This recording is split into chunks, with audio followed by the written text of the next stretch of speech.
storm brewing in West Virginia. Following a disappointing season a year ago, the blue and gold have left a black and blue path in this season of redemption. Don Nehlen's bunch have reached back, regaining the pride and grit that characterize West Virginia football. Confident once again, these Mountaineers believe they can contend with the beasts of the East. It's Miami versus West Virginia, the Home Depot College Football on CBS.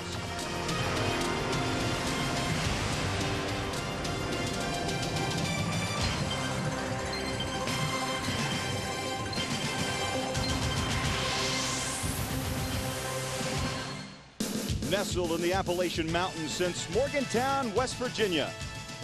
Better known on a football Saturday as Touchdown City. As this state's favorite sons, the Mountaineers bring their blue-collar work ethic to the gridiron. In West Virginia, no conference rival is more feared than the University of Miami, which has regained its swagger and taken its place back amongst the nation's elite. Today in the hills of West Virginia, it's the Hurricanes and Mountaineers. And those hills of West Virginia are calling, and they're calling for the Mountaineers.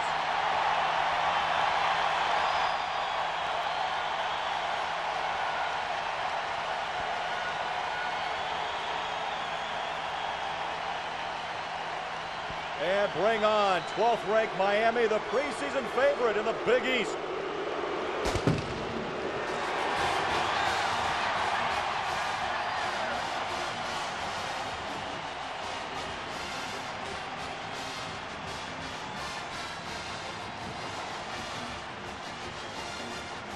And hi, everybody. I'm Craig Bullerjack, along with former Oklahoma QB Dean Blevins. Welcome into Mountaineer Field. West Virginia rolls in today, Dean, at 2-1. Miami at 1-1. They had to stumble against the Washington Huskies 2 weeks ago. However, they continue to talk about a national championship, and why not? They got all the offensive weapons they need. You know, I don't play cards, but I do know that aces are good, and this bunch has a lot of aces. You deal out 5 of them, and in football, an ace is a home run threat. You've got Santana Moss, the all-purpose guy, his counterpart Reggie Wayne. The tailbacks, a trio of great ones. Jackson, the starter. Najee is the biggest, strongest, fastest, and Clintus Portis, West Virginia, tells us that he is the best. But clearly the man on the spot is the guy dealing today, and that's Ken Dorsey, the quarterback. Talented but young, inexperienced. He got rattled on the road at Washington. He'll have pressure again today. So the question is with him, does he become the joker, or is he the dealer that deals out the cards to his aces and let them run wild? Maybe the wild card in this game. You know, West Virginia's best defense will be keeping Miami's offense off the football field. Mountaineers clearly want to run the football. Indeed, if they run, that means they run clock. You know, on average, they run it 50 times a game, and they pass it 21 times a game. And normally they have a double threat. They have Avon Coburn here, one of the best all-purpose backs anywhere, and Cooper Rigo, a slasher. He had a big game last week. But big news, Avon Coburn, we were told just moments ago after warm-ups, will not play today because of a foot injury. So that means that Cooper Rigo has to be the man today. Rigo and Coburn combined for an average 37 carries a day. So how durable can Cooper Rigo be today? That will be a critical question that has to be answered for West Virginia. Well, it's the second go-around of Miami for Butch Davis. Was an assistant when the Canes won that national title back in 1987. He liked to win a national title as a head coach. Don Nehlen never won a national title. Came close twice, 21 years at West Virginia. And yes, he is still going very, very strong. Weather conditions here in Mountaineer Field is 80 degrees, humidity high, very high. There is a chance of showers, Dean, later in the afternoon. And you look at this series between these two clubs. This is the 16th meeting, 5 of the last 7 games, 8 points or less. Miami at 2-0. Impressive wins over McNeese State, 61-14. They lost at Washington, 34-29. Ken Dorsey, Dean, as you mentioned, will be the test today because he had a very, very unimpressive first half against the Huskies. West Virginia comes in, beating Boston College, knocking off Maryland. They put up impressive scores, 34 against BC, 30 against the Terps. Today they got Miami. This is the 3rd straight home game for West Virginia. Yeah, well, they sort of needed it after last year having a bad season. Admittedly, Don Nehlen will tell you it was no fun. They weren't any good. but they've changed things up defensively. They have a smaller lineup. They run around really well, and they will put pressure on Dorsey and see if he can handle it better than he did 2 weeks ago in their last game. Well, Miami will receive to start this game. Sellout crowd at Mountaineer Field. The kicker, Todd James, tees it up at the 38-yard line, and back deep is Andre Johnson and Darrell Jones. Much anticipation around West Virginia with this game.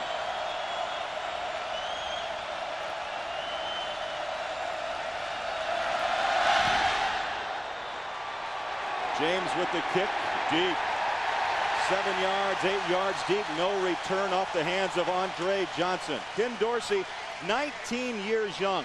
Now, the word is very talented. He's 6'5", got a tremendous arm, but West Virginia plans no welcome party. They know exactly what happened 2 weeks ago up at Husky Stadium.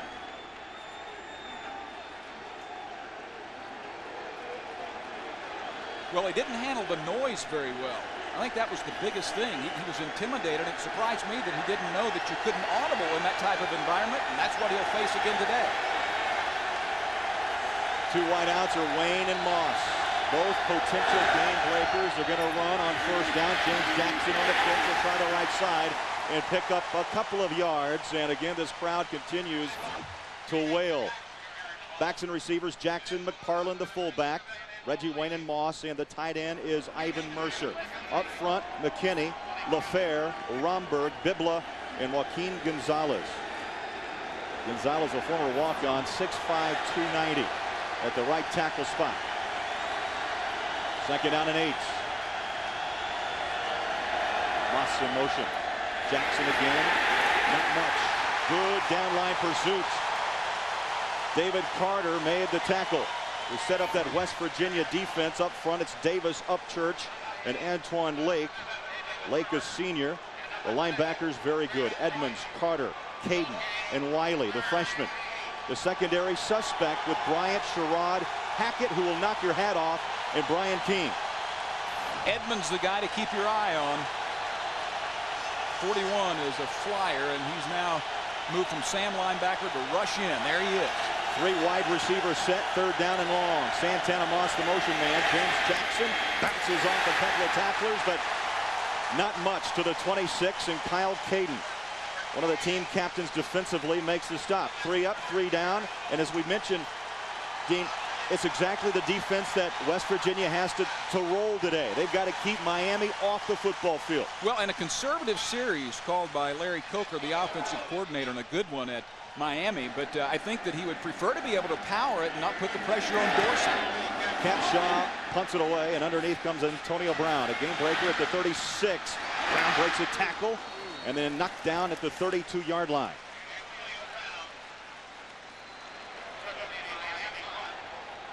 "37-yard punt, and so the Mountaineers will start their first offensive series at the 32. Brad Lewis is the quarterback. Great downfield range. And you know the word on Lewis, Dean, a quarterback with a linebacker attitude. You took some snaps at OU. Yeah, I had a wide receiver attitude. This guy is a machine. The team loves him because he goes down in the weight room and he can lift as much as half the team can. He's a strong guy. Cooper Rigo, the lone tailback, 3 wide receivers on first down. No gain at the 33-yard line. Let's set that Mountaineer offense for you. Behind the quarterback, Brad Lewis. He's got backs and receivers of Rigo, Wes Ars, 290 at the fullback spot, Ivy and Brown, and the tight end is Sean Burton. Up front, it's Wilson, Dixon, Gilliam, Cannell, and Tanner Russell. Don't be surprised to see the Mountaineers go deep early. Second down, 10 from the eye. Brown, the motion man. Little draw play. Cooper Rigo breaks it at the 40. Nice move. Up to the 44-yard line. A first down, 11-yard pickup for Cooper Rigo.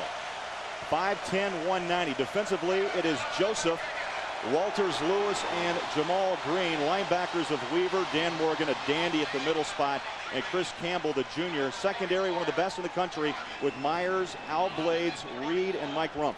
Well, that was a rare time where you saw Dan Morgan out of place. He's in the middle this year, up to 245 pounds. Butch Davis, who's seen some great ones, says he's as good as I've ever seen. How about the speed? How many backers you know can run 4.40? First down, West Virginia at the 44. Lewis, first pass of the day, going for the deep ball. Oh, Ivy tied up and incomplete. That's a deep one we were talking about, and I think that they want to make the Miami secondary realize that they're not going to just pound it play after play after play. They can't get into a situation where Miami brings that 8th guy into the box, brings one of the safeties down. They've got to make them have 4 deep and only have 7 in the box. Saw Leonard Myers with just great body position too on Corey Ivy. Second down, 10. Again, 3 wide receivers. Ours is the fullback along with Cooper Rigo. Lewis, good protection, throws incomplete. Well, you saw the arm strength that time as he throws a bullet out to Antonio Brown. Back on coverage was Rumpf. Rumpf was a great one. He actually was covered so well that ball should have been dumped off to a back coming out of the backfield. That brings up 3rd down and 10. Terrific afternoon. A little humid. And it may play a factor as this game wears on, but there's also a chance of thunderstorms. John Terry, Antonio Brown, Corey Ivy. They continue to rotate their wide receivers. West Virginia, 3rd down and 10. Play clock winding down to 2. He's going to have to hurry. Down to 1. Just got it. Nope. They caught it. Flags are down. Young quarterback, you know, not in terms of age, but in game experience. And that's what you're talking about when you're talking about a quarterback. Dorsey was saying, you know, 19's not a problem, but it's a lack of game experience. Same here with Lewis. You can't make that mistake. Referee today is Jim McConaughey. Dead ball, delay the game on the offense. 5-yard penalty from the line of scrimmage. Repeat the down. You know, Craig, when you come out of the huddle, the quarterback has a lot of thought process material to go through. His pre-snap reads, who, what, where's the free safety, etc. But he has to get his eyes on that shot clock, as we call it in basketball, the game clock here. You can't do that. Lewis again looking over that Miami defense. They put 5 men up front, showing blitz. Hand off Rigo on the delay. They'll lose a couple more back to the 34-yard line. Call it the 36.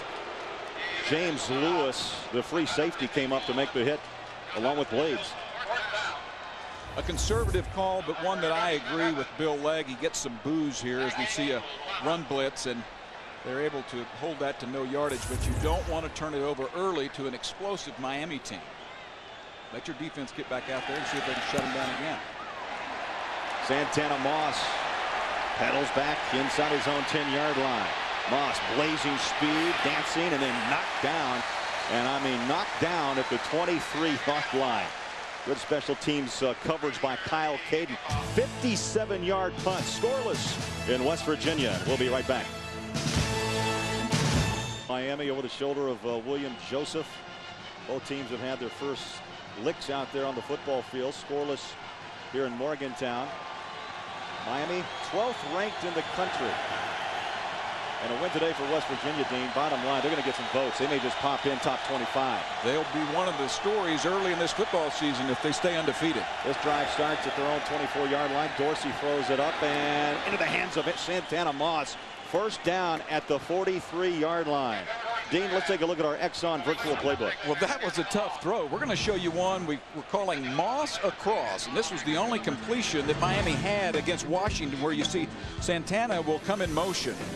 And he cuts back underneath. It's a shallow route. He actually uses that person who's the umpire as a scrape-off gentleman. And you hit him in the flat, and he takes off, and rarely can he be caught. Didn't need to do a little hide and seek that time. They throw near side. Reggie Wayne makes the catch now with 27 straight games with a reception. Wiley made the tackle. Grant Wiley, a lot of talk about this young man, a redshirt freshman. And then you look at where Reggie Wayne is now. 27 straight games, 140 career. He's behind great names of Michael Irvin, and how about Lamar Thomas at 144? Yeah, that's pretty good company. First down, Miami at the 46-yard line. Jumping through the pile, James Jackson. Here's a guy that lost a few pounds from a year ago. He told us, you know what, I was about 225. Coaches wanted me to take more punishment. But you know what, I couldn't move as well. So you drop 10. He goes, I like it. I like the way I feel. I like the way that I run. And anytime you can get clocked at 4.38 in the 40, I think coaches will smile with you. Yeah, he said Edgerrin James is a friend of mine. I'm not Edgerrin James. Great players know the weight they should play at. Moss and Andre King, the two wideouts. And before the snap, flags come out. Good look at Dorsey. Had a great talk with him over the week. Doesn't talk like a 19-year-old. No, sure doesn't. That ball start on the offense. 5-yard penalty from the line of scrimmage. Repeat the down. And Dean, going back to Dorsey, you know, he was 4-0 as a starter against really lesser teams. He goes up to Washington, Husky Stadium, which is a very, very loud place, like Mountaineers Stadium here today. Right. And he's feeling the same thing he felt 2 weeks ago. Well, he's better prepared for it. His teammates came to his rescue at halftime up there. He played a better second half, and he's had 2 weeks to get ready for this. James Jackson, he's been trying that right side all afternoon, and not much. Ball pops out, but it was down. No gain at the 47.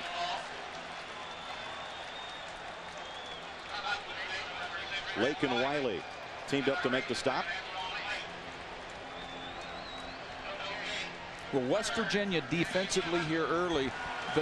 Steve Dunlap, the defensive coordinator, told me that it's sort of like a boxing match, a heavyweight fight. You don't come out. He doesn't want to come out in a flurry. He wants to feel out the opponent. But once he gets a good feel for it, he wants to get after Dorsey almost every play. 3 wide receivers set. Now Dorsey will call a timeout. Scoreless. Miami, West Virginia. 9:21 left in the first quarter. Back in Morgantown, West Virginia. Hot ticket around the mountains of West Virginia for this one today. 65,000 and more. Third down and 11. Miami 0 for 1 today on third down conversions. DJ Williams to the top of your screen as Dorsey rolls and fires. Incomplete. He had Reggie Wayne near the football, but overthrew. And that brings up fourth down. Hackett giving coverage to Wayne. You know what I think happened there is that in a home game, maybe you check out of that. I don't think that was a good defense to run that play into.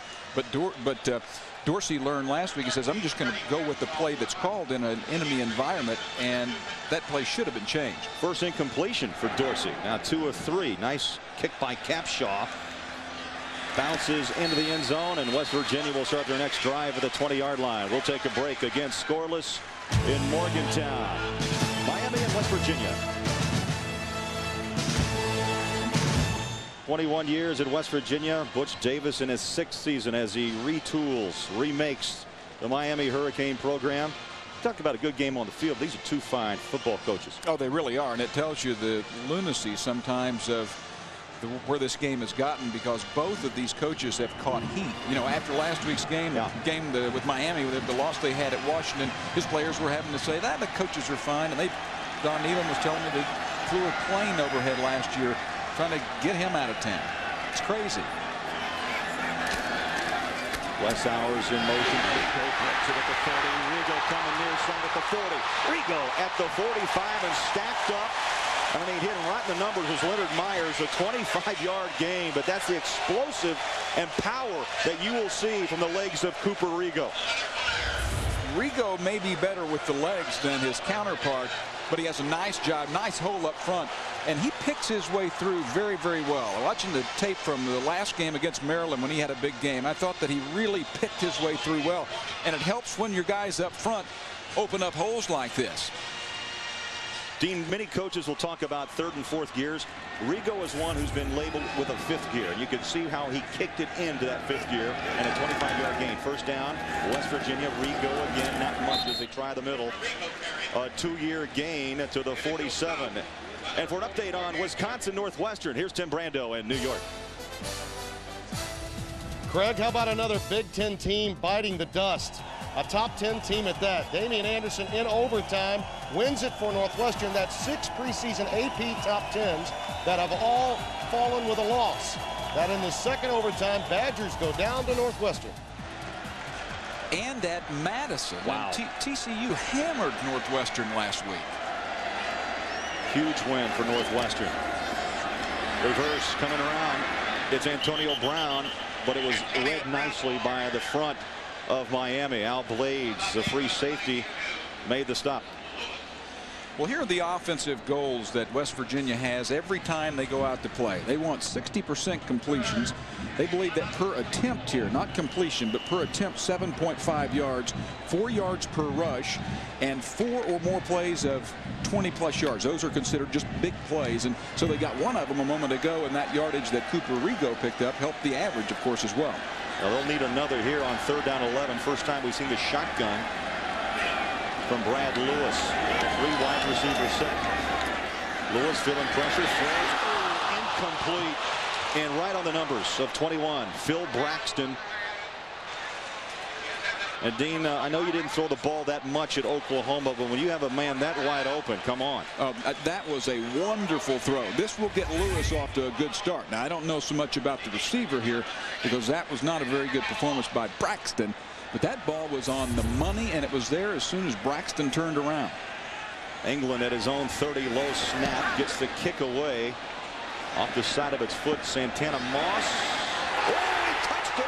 Loose ball. West Virginia is still loose.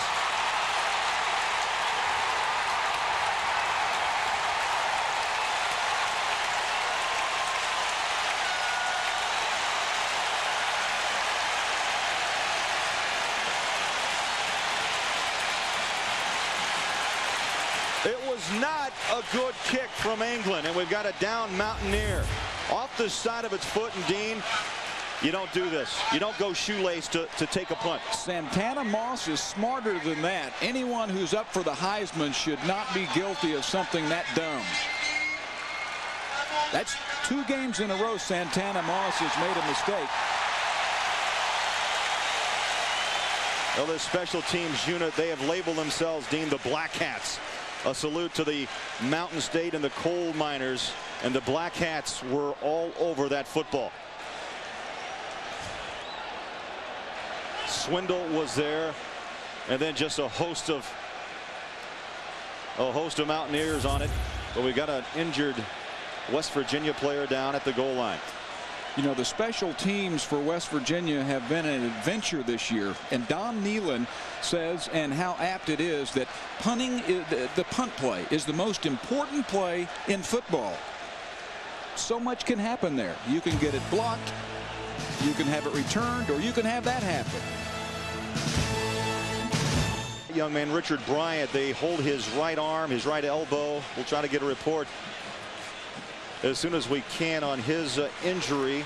He was down in on that pile as you look at Santana Moss, who fumbled that punt return. And now West Virginia goal to go, first down just inside the 2-yard line. Double tight end set. If I've got a 296-pound fullback, I'll use it. Well, they're going to lead him in the block. Here we go. Dances in. Touchdown.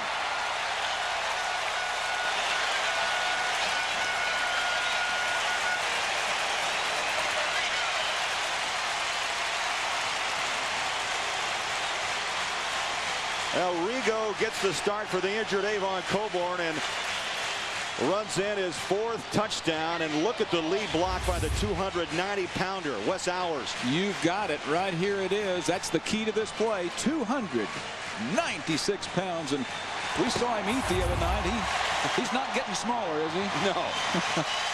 And the kick by Rao is through. And West Virginia capitalizes off the Moss fumble. Rigo rumbles, and they lead by 7.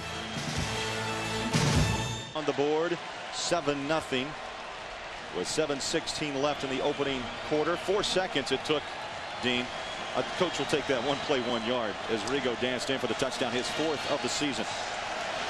Doesn't do much for the stats, but it does the scoreboard. And we showed you those statistical goals a while ago. All those go out the window if you accomplish the biggest goal, and that's to score more points than the other team. Todd James having some problems. I don't know if the wind looks like it's fairly calm, but it's fallen off the tee twice. Andre Johnson, Darrell Jones back to receive for the Hurricanes. I can't get over Santana Moss and the muff. High floater taken at the 9 by Andre Johnson. Johnson stacked up, not much room, down at the 22-yard line.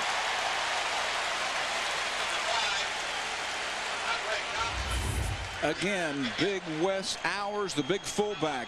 Cooper Rigo will ride him into the end zone, following behind that big front line. He's doing a terrific job. Russell and Cannell and Gilliam.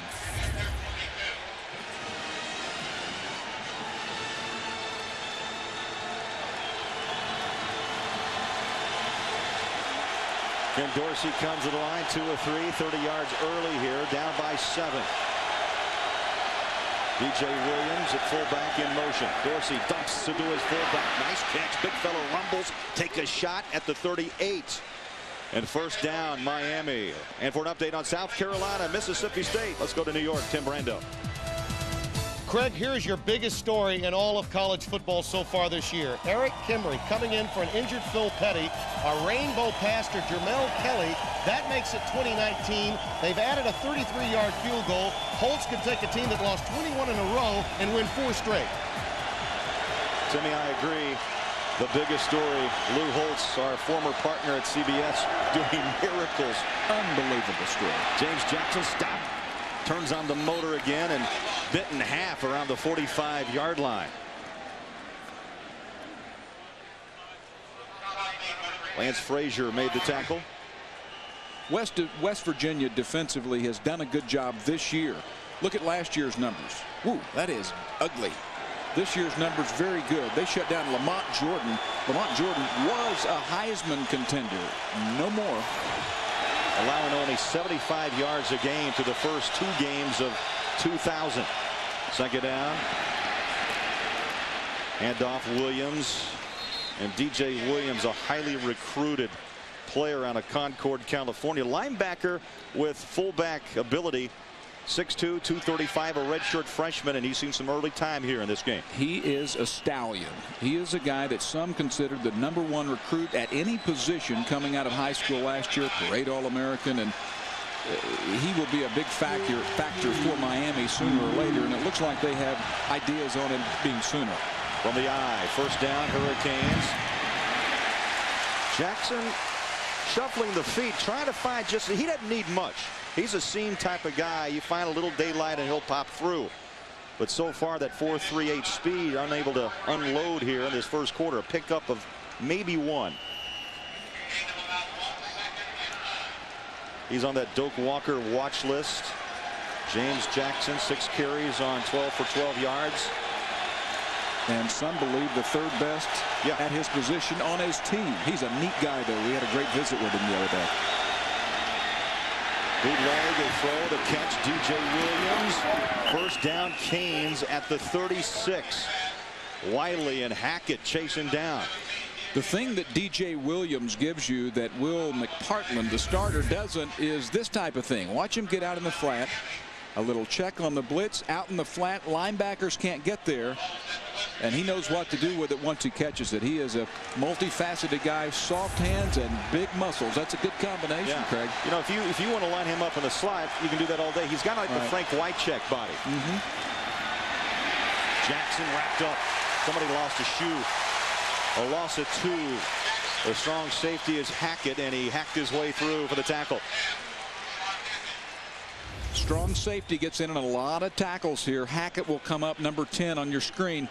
He is really active in the secondary. He and Sherrod are very active back there. You know, we had a great talk with him earlier this week. Student of the game. Anytime you see a young man walk in with a videotape and he says, "What are you doing with that?" "I'm taking it home. I'm watching these guys. I always watch it night after night." It helps. Moss in motion, winds up in the slot. Ball batted down, incomplete. That brings up 3rd down. This is Tim Love, I believe, and he uses his 6'5" frame there at the end. Watch him over the guard as he will get his hand right up, right hand. If you can't get in, if your offensive lineman does as good a job as was done on him right there by LaFear, you're taught to get your arms up and try to deflect the ball, and that's what happened. 3rd down and 12. Moss, Wayne, and Johnson. 3 wide receivers for the Hurricanes. Dorsey throws incomplete. Boy, right on the fingertips of Santana Moss. Some good blanket coverage by Hackett, and that brings up a 4th down and 12. This play's well defended, but it is a play that if it's thrown on the money, it's going to be there, because underneath you get the separation from the speed from Santana Moss. Safeties have to play deep, and that's what you saw in Hackett playing off. So right there's a little cushion. Dorsey unable to be on the money. Capshaw will punt, a 42-yard average on the day, and a good boot. Takes a bounce 2 yards deep and a touchback. So West Virginia will start their next drive, leading by 7 at their 20-yard line. Well, this fall on CBS, the most wanted man in America is innocent. Tim Daly and Michael T. Williamson star in The Fugitive. The chase is on, and the most talked about new drama of this season. It premieres Friday, October 6th, right here on CBS. That was my favorite show as a kid. Used to scare me to death. I used to have to watch Andy Griffith, and speaking of Andy Griffith, that's from around here, Don Knotts Boulevard. That's right. I had to watch Don Knotts just to kind of chill out after watching The Fugitive as a kid. They also have Jerry West Boulevard here in Morgantown. I wonder how Jerry feels about that. You saw the clouds just kind of surrounding the stadium here. Yeah. Hey, think about some rain. What possibly how that could change the tempo of this game. Read the eyes, and in for 6 is Myers. I talked about the rain changing the tempo. How about that? Ooh. Leonard Myers, his second pick, rumbles 22 yards for the touchdown. Extra point to come here in Morgantown. Well, what you have is a young quarterback and an experienced, terrific cornerback in Myers. This could be the best secondary in the country. Leonard Myers, not really the cover guy that Rumpf is, but he could start for almost any team in the country. First interception thrown by Brad Lewis. Todd Severs, and to try the point after. Myers, 22-yard pick. Severs, the extra point is up and true, and we're tied at 7.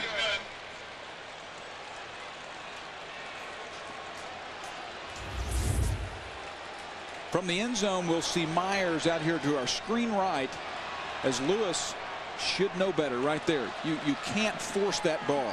Ivy's his receiver. He's his go-to guy, but he should have seen Myers, and Myers did a great job of jumping on this ball. He jumps the route right there.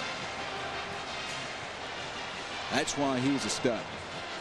You know, he's felt left out. He was the only guy in that secondary that wasn't all Big East second team, first team or second team last year, but he is really special. And one of 2 seniors, Myers, and then the other is Al Blades. But that's the way you turn the game around, as you saw West Virginia methodically just kind of moving the football down the field on the offense and come up with some big plays. But yet it's been a muff punt and then a pick. Well, that have basically led to the touchdowns in this football game. Well, many times it's the mistakes that really are the turning points in games. And this crowd now is silent. Nothing better could have happened to quarterback Dorsey than for his defense to score. Now his defense goes back out there and silence the crowd. Todd Severs will kick from his 35. And back to receive for West Virginia. Is that potential game breaker? Sean Terry and Lewis Daniels. Officially, that was a 25-yard interception for the touchdown. No return. And so West Virginia will come right back on the field at the 20-yard line. And now here's the test. How will Lewis respond? Yeah, good point. Big series for Lewis and the Mountaineers.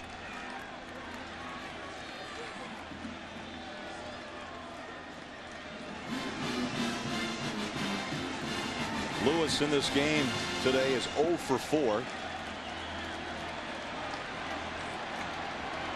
7-7 here in Morgantown. You know, he played quite a bit last year, but a good portion of it was mop-up duty. There's a big difference between being mop-up and the man.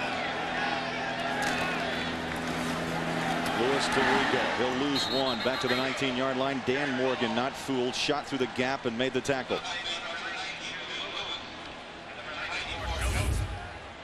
Cooper Rigo, the pressure is mounting on him. Morgan untouched. Yeah, there was no one there. Cooper Rigo will have a long day if he doesn't get any more help than that. Boy, Dan Morgan, a freshman, was light and slight in build, and now he's bulked up to 245, making his 34th consecutive start for the Hurricanes. What's that tell you? Durable. Yeah.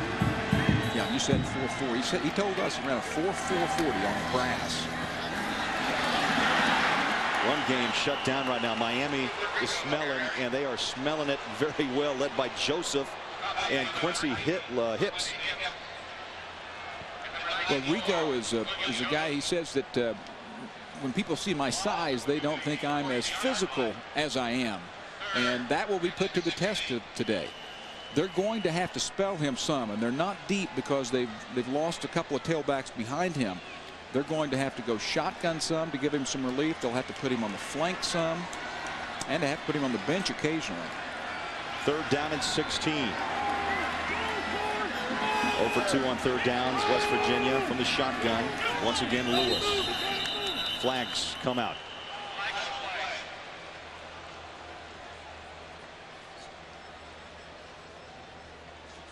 Well, the air just came out of this crowd. Yeah, it did. Here's Jim McConaughey. Dead ball. Full start on the offense. 5-yard penalty from the line of scrimmage. Repeat the down. You know, Craig, I know what it's like to play on teams that have great defenses, because when you have it, not only do you not, it takes the pressure off. Not only do you not have to score as many points, but you can sit back and count on them for making big plays. And that's what the Mountaineers are able to do year in, year out. Instead of 3rd and 16, now 3rd and 21. 3 wide receivers set. Shotgun is Lewis. Good downfield coverage. Lewis wants to run, chased down and dropped by Dan Morgan. No way Lewis is going to outrun a big guy at who runs the 4.4 40. Yeah, it's never good when the guy chasing you is bigger, faster, meaner, and the big thing is faster because you're going nowhere. And you know what Lewis is thinking here, Craig, is I'm not going to be guilty of throwing another interception. So perhaps that's a wise sack if he couldn't throw it away. But out of the pocket, he could have thrown that anywhere, the new rule. England deep in his own end zone. You know that? He could have thrown that anywhere past the line of scrimmage and not been grounded. Low snap. England gets it away. Santana Moss settles underneath at the 48. Moss spins out of the tackle. Moss at the 40. And Moss gingerly steps out of bounds at the 36-yard line. And giving chase was David Carter. He's limping. Left ankle. Watch the left ankle. It has tendonitis, and it's a little bit ginger from being nicked up. He was slowed at Washington, had 1 catch for 7 yards. This is not a good turf to be playing on with a sprained ankle. It's been here for 4 years, and it does have some sponge to it, but it's very abrasive. He would prefer to play on grass. Now, when you're a stallion and you rely on your speed as much as Santana Moss does, it's not good to have a bad wheel. Well, he's checking those shoes, but yeah, you're right. You could tell on the replay though. Sure. How many stops and turns and twists a player goes through in a course of a 3.5-hour football game. We'll start this drive at the 49 of West Virginia. And they run the football, and the handoff goes off to 87 Reggie Wayne. They'll sneak that in once in a while. They set you up with James Jackson or Portis or Davenport at the tailback. But Reggie Wayne can run that football. Well, you know, he does a great job of it here, and he thought that he does a great job of eluding one tackler. If his feet don't start, if Wayne's feet don't grab up there on that turf, he goes the distance. And this guy may be the best other receiver in the country. What a great tandem they have at Miami. McPartland is in at the fullback spot. Davenport the tailback. Airing it out is Dorsey. Goal to Wayne. Touchdown, Miami.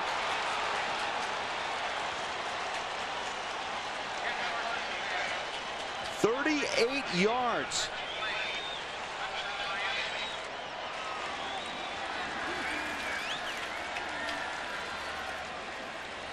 And Reggie Wayne hauls down his 4th touchdown.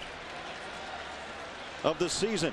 Perfectly thrown ball. Let's watch Dorsey. He needs a touchdown now. These last 15 minutes have been wonderful for him. His defense scores, and now he scores. Severs in to try the extra point. High snap, good kick, up and through. And so down 7, the Hurricanes have roared back. 14 unanswered. Miami and Dean, as we take a look at this touchdown, a great throw from Dorsey. Well, this is a senior on a redshirt freshman. Watch King now. He will stop whenever Reggie Wayne stops. He was behind anyway. But then when Reggie Wayne sort of stutter stepped, he stopped and Wayne got the separation, and the ball was well thrown by Dorsey. Took 2 plays, 49 yards, 25 ticks off the clock. Dorsey now 5 of 8 for 98 yards here in the opening quarter, and there's still 48 ticks left on the clock. Severs will kick away to Terry and Daniels of West Virginia. Man, did that interception turn this game around. Leonard Myers had the pick. 7-7. Dorsey to Wayne. 14-7. And again, the strong foot by Severs, and no return for West Virginia. All right, from the end zone here, we'll take a look at the touchdown. It's a play action pass, but it's really just one-on-one on the top there. On the left, you have King going against Reggie Wayne. Now, the ball's thrown, and King's trying to catch up, but he stops right there. Reggie Wayne stops, and you'd like to think that maybe he did that on purpose, but I think he misjudged it, and when he did, he was able to gain separation, and thus the touchdown. Crowd trying to fuel this team back. Look at the passing yards. West Virginia has yet to connect. Another really negative 25, if you want to be honest about it, with the interception. Boy, Rigo is thrown out by Miami's front. Drop for a loss back at the 18. The problem now, though, Craig, is that if you get into a must-pass situation, you have no chance. I mean, this is a fast defense with a terrific secondary. You have to be able to run the football a little bit so that you don't have 8 men that aren't overloading that box against the run. Final seconds of the first quarter. Winding down. So much emotion, so much in that first 12 minutes of this quarter by West Virginia. But now Miami has roared back to lead by 14-7. That's the end of the first quarter. Hurricanes 14, West Virginia 7. We will return to Mountaineer Field right after this message and a word from your local station.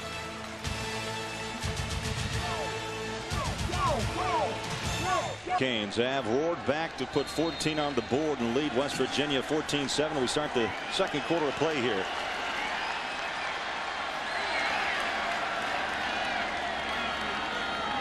Corey Ivy, Antonio Brown set to the near side, movement, and now flags fly. Boy, Campbell broke through like a racehorse coming out of the gate. Dead ball, encroachment on the defense, 5-yard penalty from the line of scrimmage. Repeat the down. We mentioned the goals earlier for West Virginia in this game. Well, 60%, 0 for 4. If my math's right, that's 0. So that doesn't do anything for the passing attempts.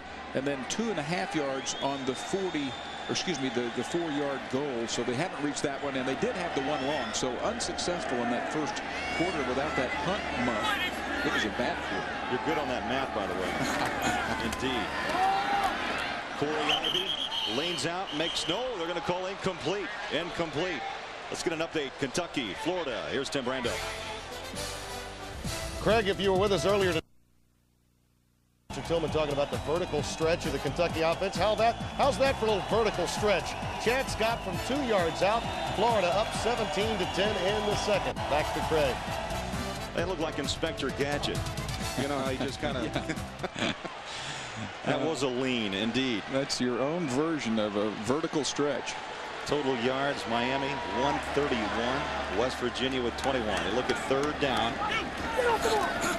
Play action as Lewis sets up and throws incomplete, nearly picked off by Al Blades, the free safety.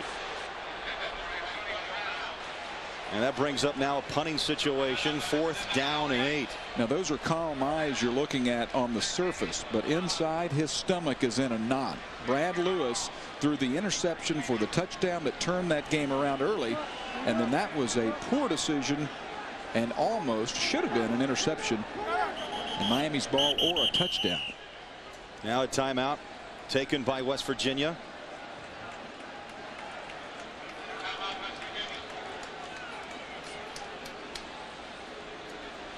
Looked like there may have been only had 10 on the field. Well, tonight on CBS, if you missed any episodes, any of the Summer Hit Survivor, you are in luck. Here's your chance to catch the television phenomenon of the year. It's Survivor, and you can see it tonight right here on CBS. I saw most. And after at the first of the year, after the Super Bowl, it's Down Under Survivor. That's right. Yeah, that's right. Speaking of Down Under, we've got some medals coming our way. Yeah, doing pretty well over there. Can't wait to see if Marion Jones can bring home 5 gold medals. You know, I think that you're right. I think West Virginia had to use a timeout because they only had 10 men in the field, which is a wise timeout. You can't afford to get a punt block. But it's another mistake for West Virginia in its special teams. They've had a slow start this season. Zach England back inside his own 10-yard line. His longest boot here in the first half, 57 yards. Santana Moss awaits the punt. Boy, off the side of its foot, and England whips off that helmet. Good field position for the Hurricanes when we come back. West Virginia 14-7. Craig Bullerjack, Dean Blevins back with you. And Dean, you know what the worry for Miami was if they could somehow get through that first 10 minutes of the noise here in Morgantown. They weathered the storm. They're up by 7. Well, they were very poised. They answered the challenge, and I think now the challenge goes back to West Virginia because the momentum has swung Miami's way, and West Virginia can't do anything. And do they have the poise to get back in it? Well, they pitch it out to DJ Williams. Out of bounds, stops the clock with 14:40 left in the half, and Brian King makes the tackle.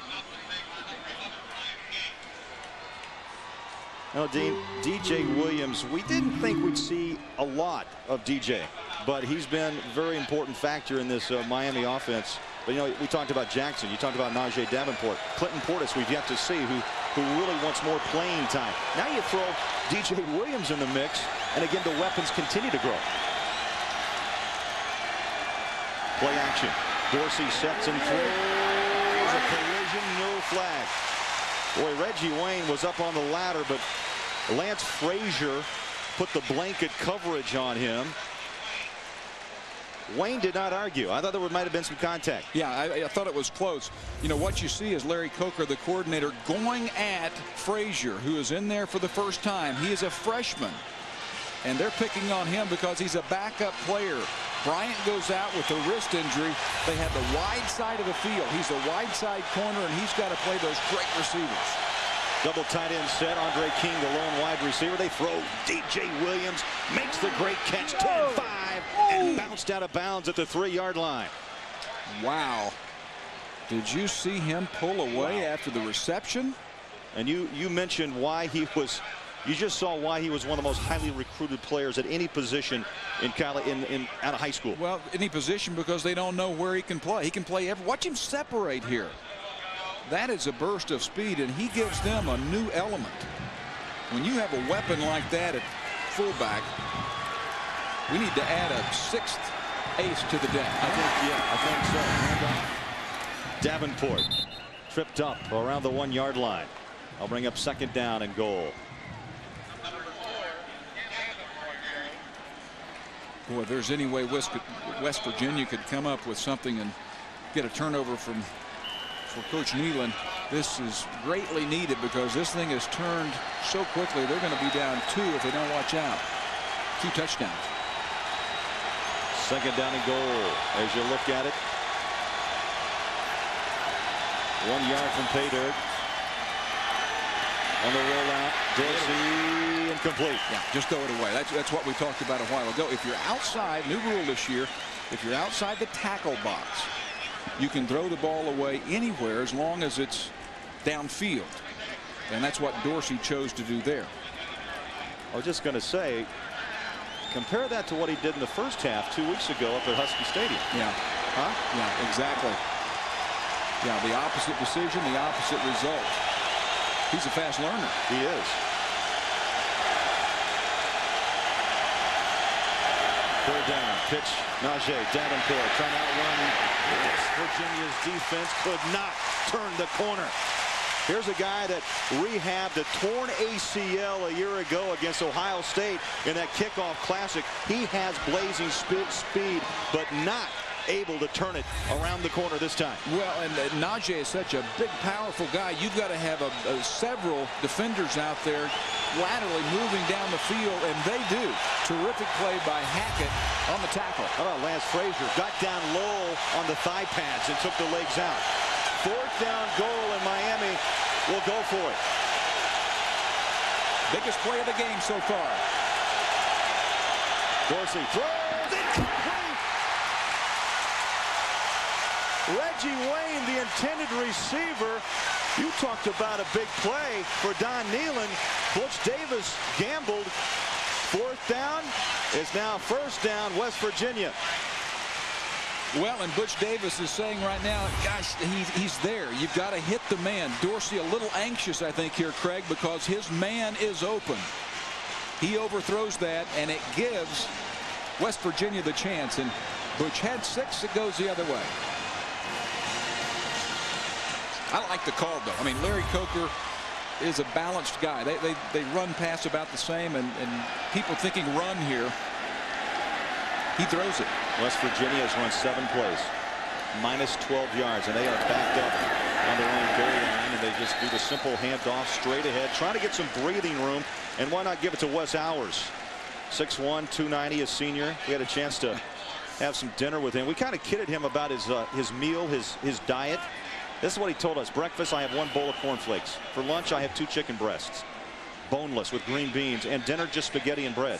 Well, I'll tell you what, Wes, you had a little bit more than that a couple of nights ago. Yeah, he went to a local diner and had a cow.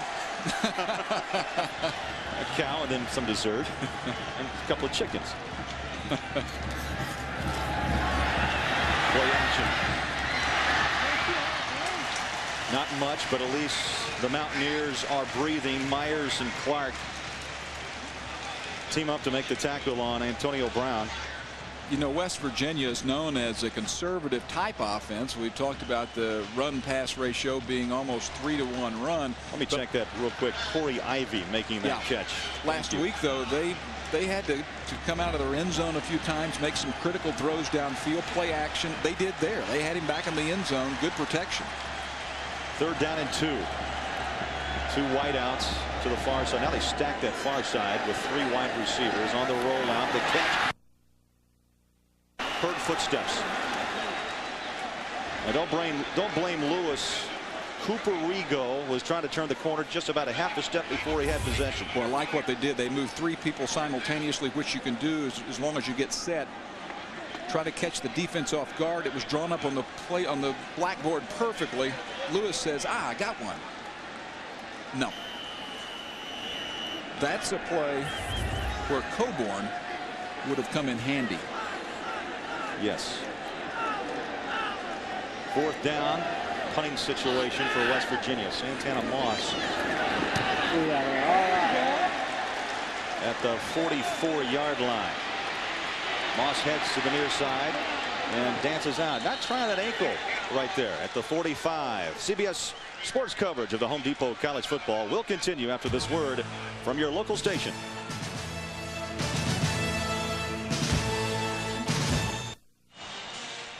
Miami leads West Virginia by 7. Last time the Hurricanes had the football, a missed opportunity, Dean, on 4th down. Well, West Virginia gets away with this one because Reggie Wayne was open. So they got away with that. Good defense here against Maryland last week. A critical play on 4th down. Ron Vanderland, and the coach from Maryland, says he strongly disagrees with this call of no touchdown.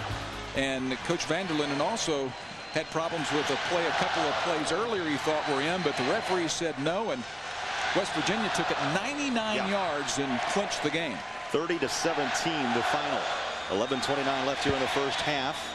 Hurricanes up by 2. Davenport with a high hurdle to the 43-yard line. Chris Edmonds made the hit along with Sean Hackett. Najee Davenport, 6'2", 235-pounder. He's a Miami product out of Central High School. I remember being on the field first night he played and looking at him as a freshman specimen. You just go, wow, what's he going to turn out to be? Well, he made a remarkable recovery from that ACL injury against the Buckeyes. First play, real early in that game. Kickoff classic. Ivan Mercer, the tight end, in motion again. Davenport finds a little seam. Tripped down at the 39. Well, test your sports knowledge to play Aflac Trivia. All you have to do is log on to cbs.sportsline.com or America Online and the keyword CBS Sportsline. Test your knowledge. I see some blue skies. That's good. We've had some nasty weather not far from here. North and south of Morgantown. Well, they had to stop the game up in before it started at was it Columbus today? Penn State was up there. Miami 1 of 5 on third down conversions. Davenport in motion. Third down and 6. Dorsey throws. It was hot and it went to West Virginia. And up with the football, Lance Frazier, who's had to come in for Bryant after the injury. Sean Hackett made the hit. This is the underplay we showed you a little bit earlier, this time coming from left to right. Santana Moss has that long enough to be a completion, and West Virginia's defense is keeping them in the game. And I hate to say that the Heisman chances are over for a player this early in the season, but I'm going to say it. I think his Heisman chances are over. He has not played well. Had one catch at Washington, fumbled there, the muff punt, and now this.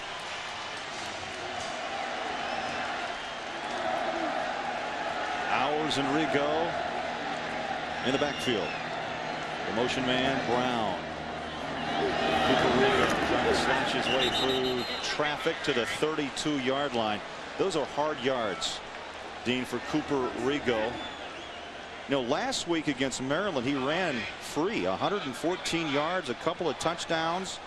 And as you mentioned, he says, hey, I am physical and I have good speed. And 10 carries, 27 yards. Well, for one thing, he's running against a defensive line that includes a guy by the name of Damian Lewis.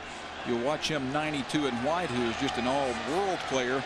He's just not had many opportunities today. You've got to have a little bit of a crack there to gain any yardage. No gain on the play. Second down, 10. On the rollout, Burton, the tight end, makes the catch, but that's what you call a yard the hard way. The strong safety, Edward Reed, made a nice read on Burton. That's too slow. I mean, against a fast defense like this, you cannot have slow developing plays. And Burton is not a speedster, and matched against the secondary of Miami, he's going to lose that foot race. They could run backwards. Burton takes over for a great tight end, Anthony Beck. Yeah, and you know, they think Burton's going to be really good. They think he's already as good a blocker and has the chance to be even a better receiver. And Beck was a top draft pick. 3 wide receivers. Lewis 0 for 5. Getting tackled at the 46-yard line. Buchanan and Reed makes the tackle for Miami. But boy, you talk about explosive on that first step. Well, we said all he needs is a crack, and Cooper Rigo gets one here for the second time in the game. They go straight up the gut. That opens up. Linebackers can't close. Well, I like the drive block by the center, Rick Gilliam. Gilliam's a good player. I mean, he is a really big one. He's about 330 pounds, number 69, but he is a good one. They line Rigo up to the near side, so not a back in the backfield. Watch out for the pitch. Here it comes to Antonio Brown. He's got a blocker. Brown steps out of bounds at the 36-yard line, and Edward Reed gave him chase. We saw them run this in practice. And I don't think it's going to be the last time we see it today. There's a couple of twists to this particular play. They have some wrinkles off this. This is the play they run a lot, though, and what they do is try to occupy the safety. And Brown, number 5 here, is, I'll tell you how fast he is. He went from spring football with no track to speak of and goes out and loses to Santana Moss. I think it was a 60 indoors where Santana won the Big East. He lost by just a fraction. From the eye, second down and short. Brown, they fake it one way and go the other. Stiff arm is Regal. Bounces around, second effort to the 22. Yeah, now they have some momentum. They've got Miami guessing what they're doing, and I kind of like these plays they run. It's sort of like a wing T formation, except the quarterback is under center. He has the option of handing it off, going there. He has those two options. There's also the option for the quarterback to go around the corner and to pass, and all options working now, Craig. You know, Dean, the offensive coordinator, Bill Legg, this is his first year, by the way. An old offensive lineman who comes in and is now calling plays and setting this offense up. But I like the way you're right. Misdirection. He's making Miami go one way, think one way, and West Virginia counters the other. You can't outrun them. They fake the pitch to Brown. Good set up. They and it's dropped by Hours. Oh. Big yards, maybe a touchdown for the 290-pounder. And you say 290-pounder, you're not supposed to catch really balls. You shouldn't expect it, but this guy can. I mean, he's athletic. Legg said, I recruited him as a fullback. He has soft hands. This play set up perfectly. Not many times in a game do you have a play that's that open, a chance to go for a touchdown, but toss sweep, nope, come backside. Not only does Hours have a chance to catch it, but 2 blockers in front. Missed opportunity. Flag was down. Repeat the down. Jim McConaughey stating ineligible receiver downfield. Well, tomorrow doubleheader day here on CBS. New England, Miami, Tennessee, Pittsburgh, Cincinnati, Baltimore. The game everyone's talking about. The Jets and Tampa Bay. The battle of the unbeatens. It all starts with the NFL Today presented by Southwest Airlines. Jim Nance and the guys. And don't forget, Marcus Allen is going to have a one-on-one with Keyshawn Johnson tomorrow. Interesting. His old team. Yeah, that group right there only needs about 2 more guys. They'll have a team. See? Somebody lost a hat. It's still rolling down on the 20-yard line. And there, yeah, good. He's okay. You always wonder. You always wonder. What's in that helmet? William Joseph, number 94.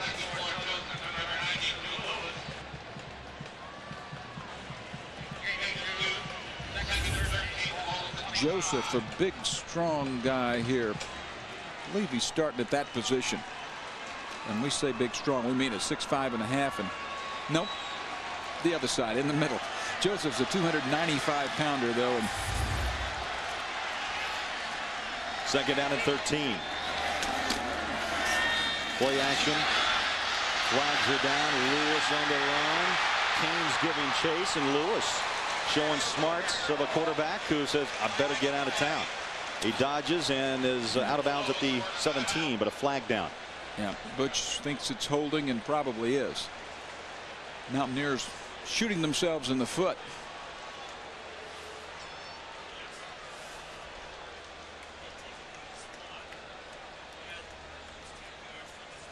Those yellow flags will slow down momentum, won't they? Quiets the crowd. Once again, Jim McConaughey. Holding on the offense. 10-yard penalty from the spot of the foul. Repeat the down. All holding 10 yards. And they were looking just a moment ago when Wes Hours had that ball almost in his grasp at 6 points or down inside the 5-yard line, and now they're all the way back to the 40. Second down at 20. That actually turned out to be a 15-yard penalty. Right from the spot. So they were back 5 yards behind the line and then tack on 10 more. 2 wide receivers to the far side. Big over lone back. On the option. Lewis turns it up. Flag down. Brad Lewis at the 29, but a flag back at the 39-yard line. Howard Clark made the tackle. Really struggling here with the lack of execution, although the play was executed well. I assume there was some holding. You know, Washington was very effective, Craig, against Miami with option football. Tuiasosopo came out of high school and was really good at it, and so Rick Neuheil was letting him do that up at Washington. And Bill Legg holding on the offense, 10-yard penalty from the spot of the foul. Repeat the down. Bill Legg, the offensive coordinator here, said, you know, we're not an option team, but we may have to throw a little bit in to keep them off balance because it worked for Washington. Nadine, you ran the option. You ran the bone at Oklahoma. Right. It's an art. Well, it's an art, and if you remember correctly, it worked almost all the time, except Miami made it a messy art because of their team speed. You have to be able to throw the football, and even the greatest wishbone teams, if they couldn't throw it, they couldn't be successful with option. 3 flags, 30 yards against West Virginia. Caught in the grass, but throws incomplete. Joseph really coming down hard with pressure, and Wes Hours in the vicinity, the intended receiver for West Virginia.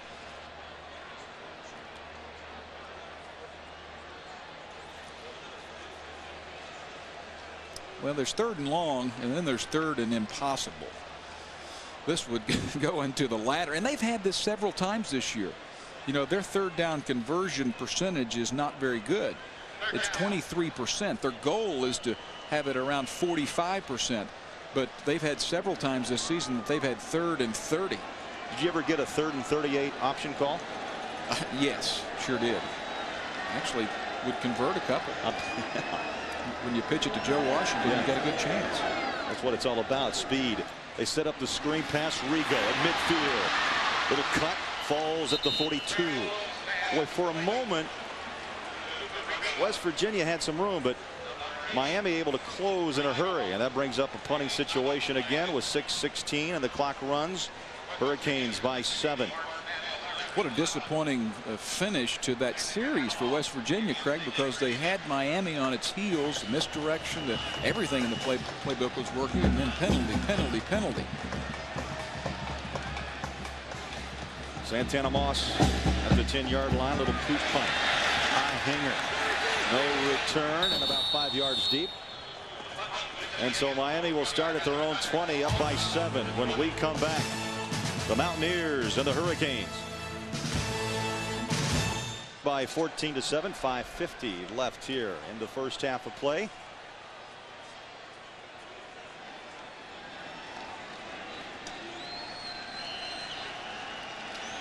Well, with the lack of offense from the Mountaineers, they can't afford to spot Miami another touchdown. I mean, the Mountaineers have less than 100 yards total offense at this point, and we only have 5.5 to go. Evan Mercer in motion to tight end. Oh, Jackson hit right on the numbers and driven down by Hackett. Well, he told us in our meetings, you know what? I will hit you, and I will hit you again. If you keep coming at me, I'll hit you again. Well, that's the thing you see if you watch them on film or watch them live. They have people in the secondary that will attack you. Yeah. They don't have the experience. They don't have the speed or talent of Miami. You've got to make up for it somehow, and they will stick you. That was the first carry by Clinton Portis, who this past week made some statements about I'd like to be more of a part of this Miami offense. He got a chance there with one carry, and a nice catch by Reggie Wayne. Reggie Wayne makes a reception. Well, next week on the Home Depot College Football, number 5 Virginia Tech on action along with Florida and Mississippi State. That's next Saturday, 3 o'clock Eastern, with a Home Depot College Football, and it's a head Hokie, Michael Vick, a Heisman Trophy on his mind. 412 yards passing, 4 touchdowns, and he can also make the big rush. Again, Portis stacked up and then dropped after a 1-yard gain at the 33. Kyle Caden led the charge. Need to remember for West Virginia that they have a good player out. They have no depth in the secondary. Bryant is still out with a wrist injury. He's the wide side corner, and he's been replaced by Frazier. And I think you can look to see Miami exploit that. Now you look at the total yards, more than 2-1 in favor of the Hurricanes. 2nd down and 9. Dorsey floats it over the middle, incomplete. Wanted Santana Moss, but again, they continue to pick on Frazier, the freshman, out of Delray Beach, Florida, because of the injury to Bryant. Hey, that's a great play by him. You know, he's going against as good a receiver as you're going to have and as fast a one as you'll ever have. And here Frazier, the great thing that he does on this ball is that he breaks on it. He realizes that it's just as much his right to go for that ball as the offensive player. Watch him break. Third down. Wayne and Moss. Dorsey is 8 of 15 for 139. You see third down conversions, 1 of 6. They swing it out of the backfield. Not much as Clinton Portis leans for a couple to the 35. Caden tracked him down. And that brings up a punting situation. Under 4 minutes left in the half, so West Virginia will at least get one more offensive series, down by 7. And they'll have a chance to put points on the board, perhaps even go in tied. And after a half that so far they're under 100, and they gave up the interception for the touchdown. Up for grabs, taken down, good field position at the 32. Well, the Black Hats, the special teams of West Virginia, for the second time today, making the big play.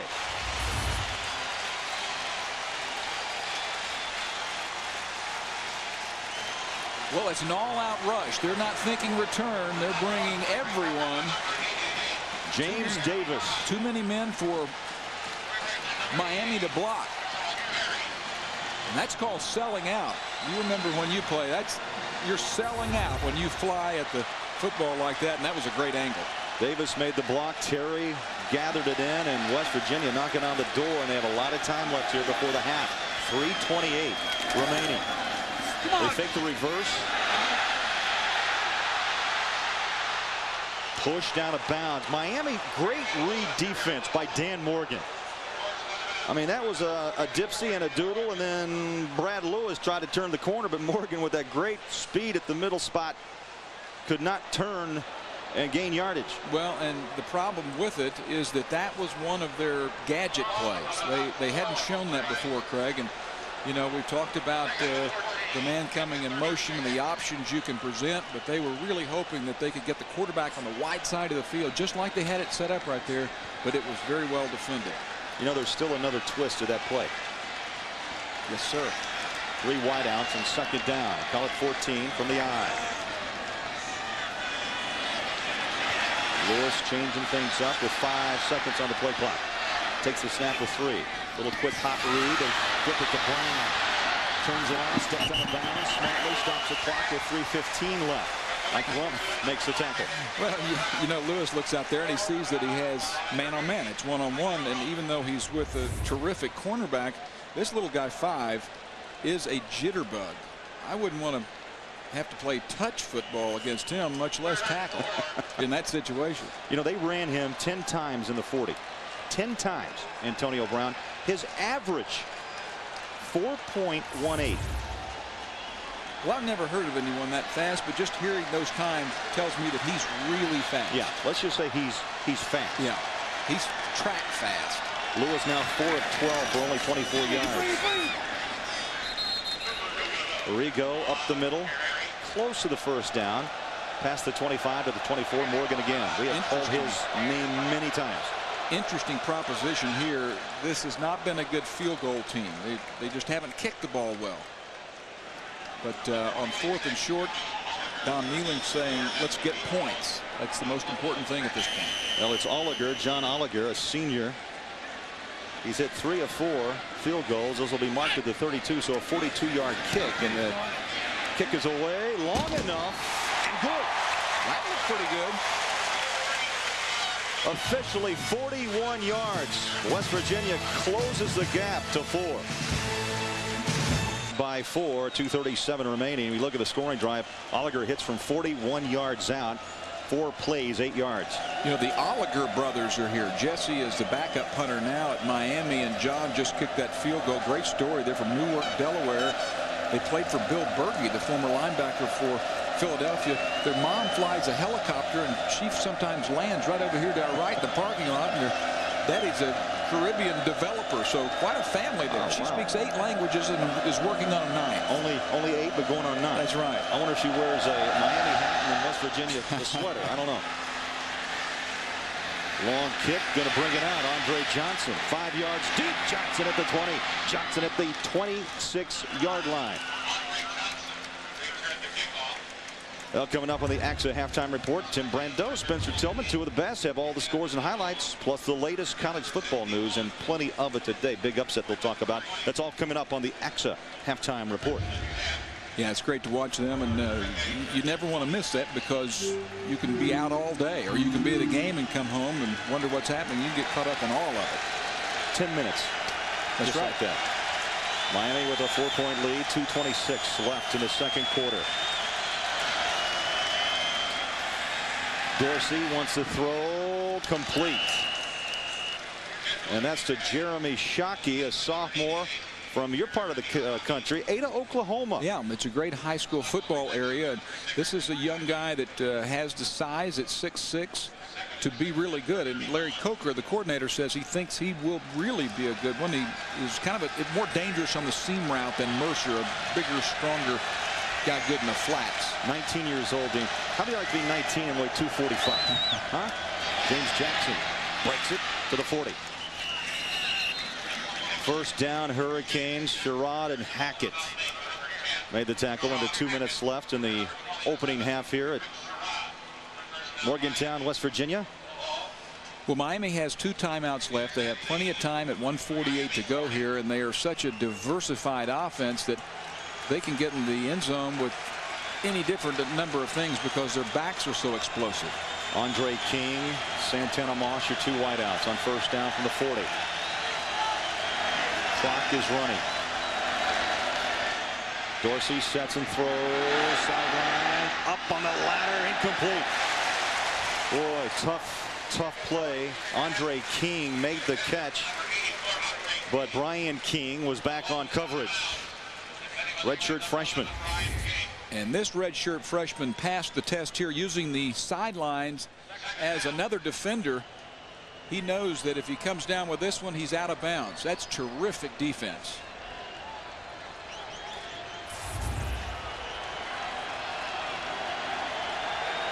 Second down and 10. Dorsey now 10 of 18, 145 yards. Sets up the screen. Little fumble, but it's brought down by Portis. Portis at the 50, 45. And Clinton Portis, first down, Hurricanes at the 42. West Virginia was holding its breath on that because Portis is a guy, he reminds me of a small Marcus Dupree. I think people will remember Dupree, a guy that every time he touched the ball was a threat to go all the way. And Portis is that kind of guy. Well, last year against this team, he ran for 104 yards and a touchdown. From the shotgun, Dorsey to the sideline, Santana Moss. Moss to the 35, taken down by Lance Frazier. And Dean, here's what Portis did as a freshman a year ago. Well, he's a threat. That one was easy. And that one was pretty easy, too. Both of those touchdowns coming in the fourth quarter in an 8-point game, 28-20. You know, in both of the last 2 ball games between these 2 clubs, it's been close. Last year, 28-20. West Virginia led, though, by 13 at the half. And then the last time in Morgantown 2 years ago, West Virginia had a 24-17 lead at the half. And Miami came back to win that ball game 34-31. Well, and some people say that the devastating loss that West Virginia took here to the Miami team that got the late block, 96, I think it was. All they had to do was get the punt off. And Miami got the punt blocked at 30 seconds left. They got the touchdown. And some people say that West Virginia really has had trouble coming out of that hole. Good look at Butch Davis. He knows about championships. Won one as an assistant in '87 here, and then won a couple of Super Bowls as a Dallas Cowboys assistant. And if his team has any chance of a national championship, they must win. Dorsey, the Moss, slides past the tackler and burns it past the 20 to the 18-yard line. First down, Hurricanes have it going. Less than a minute left on the clock. Grant Wiley made the tackle. Well, they have West Virginia confused right now. Pass, run, draw. It's exactly where you want a defense, and Dorsey has them backpedaling. Portis is the lone back. Little delayed draw. A couple of tacklers missed and walking it in. Portis, touchdown.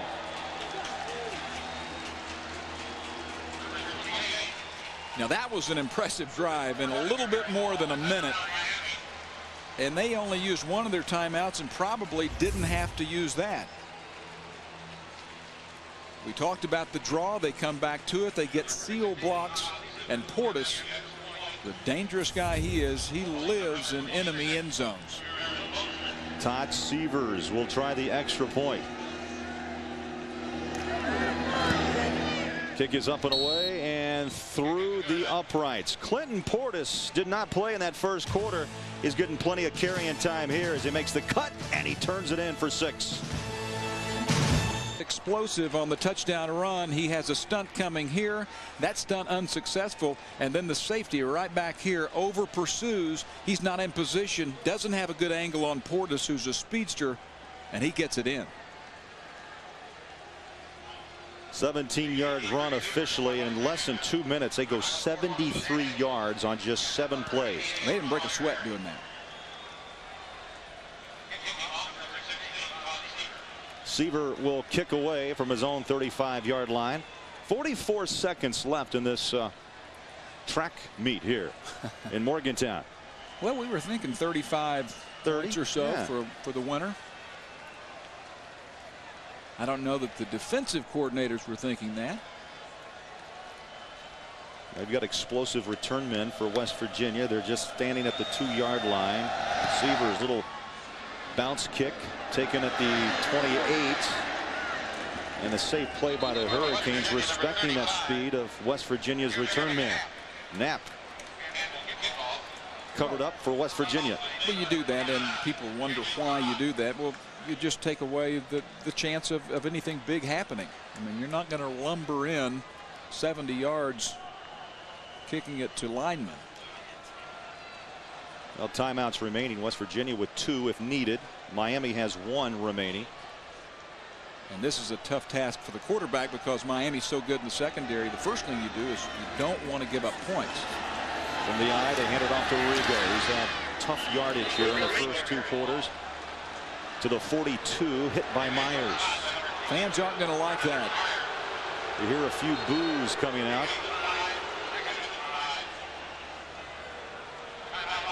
Timeout, West Virginia. 2nd down and 5.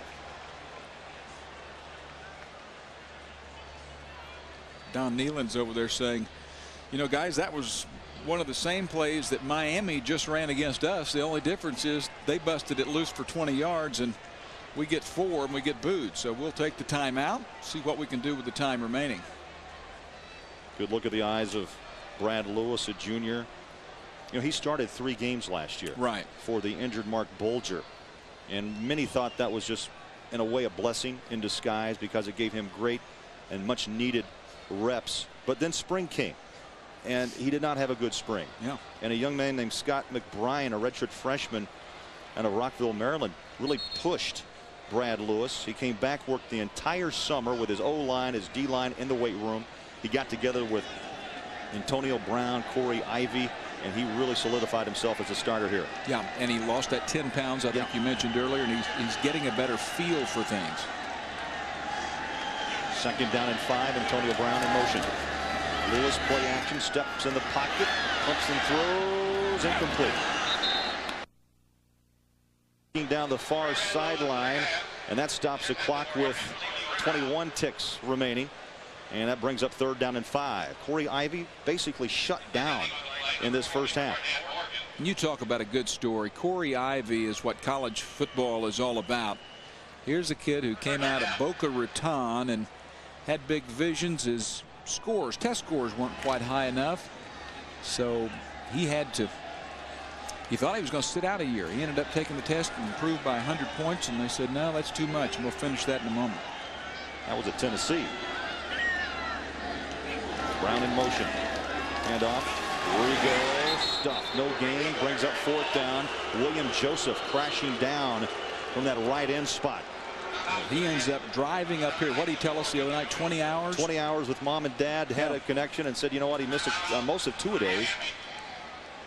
And that's how Corey Ivy got to West Virginia. And the best part of it is he's playing an extra year because he was able to meet the requirement from the NCAA as being a partial qualifier. He graduated in 4 years.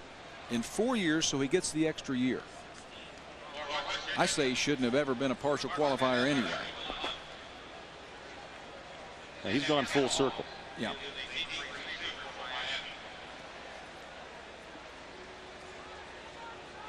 So with 16 seconds left here in the half, Don Nehlen getting ready to his Mountaineers down 11. Smart by Miami to make them punt.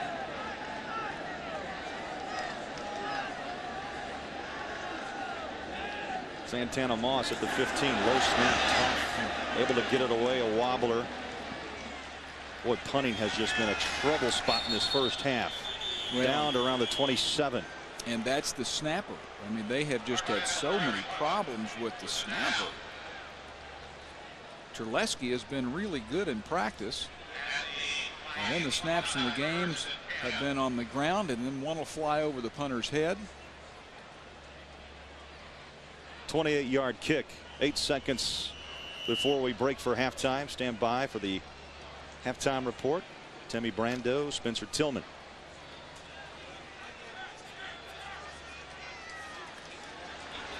Under center is Dorsey. He'll take a knee. After a slow start, Miami with some big plays, and they lead here after the first half, 21-10 over West Virginia. We now take you back to New York City, and here's Tim Brando. Timmy? All right. Quarter, Miami leading West Virginia 21-10. Welcome back. Craig Bullerjack with Gene Blevins. West Virginia riding some of emotion from this crowd here early, but yet the play that really changed things around for Miami, Leonard Myers making the pick. It was like a balloon full of air, and poof, and it all goes out. And that's what happened because they were up 7-0, and then quarterback makes a big mistake. It's just one little thing, but it's a big mistake. The game turned on that 7-7, and then momentum clearly goes to Miami. And statistically, it's pretty one-sided as Miami's defense dominated West Virginia offensively. They only had 95 total yards offense, West Virginia, and they're really going to have to come back. I thought that Miami's touchdown late in the half was another crushing blow to West Virginia. They can still come back and win, but that was a tough drive. And it's rare the 2 turnovers by a team at the half, and you're going to be leading 21-10. You look at the 2 big guns in this game. Santana Moss, 4 catches, 51 yards. Cooper Rigo has been beaten, battered. 16 carries, 70 yards the hard way, and the 1 touchdown. Well, part of the storyline of this game, the 2 superstars, Santana Moss and Coburn. And Santana, that's a kind of an off game for him if you take into consideration the muffed fumble that cost them a touchdown. And then, of course, Coburn is sitting in the stands for this one. Now West Virginia will receive, going left to right. Todd Severs will kick away, and back deep will be Terry and Daniel. 21-10 as we start the third quarter here in Morgantown, West Virginia. 12th ranked Miami. Strong kick and no chance for a return, so the Mountaineers will start at their own 20-yard line.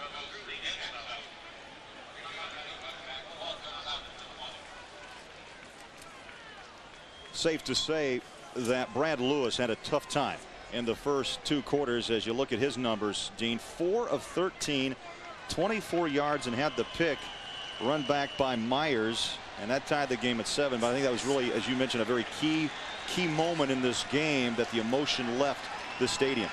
Well, I think some of the mistakes are correctable because it isn't that they're being completely physically manhandled. They had the penalties that killed them, and then that interception was a mental error.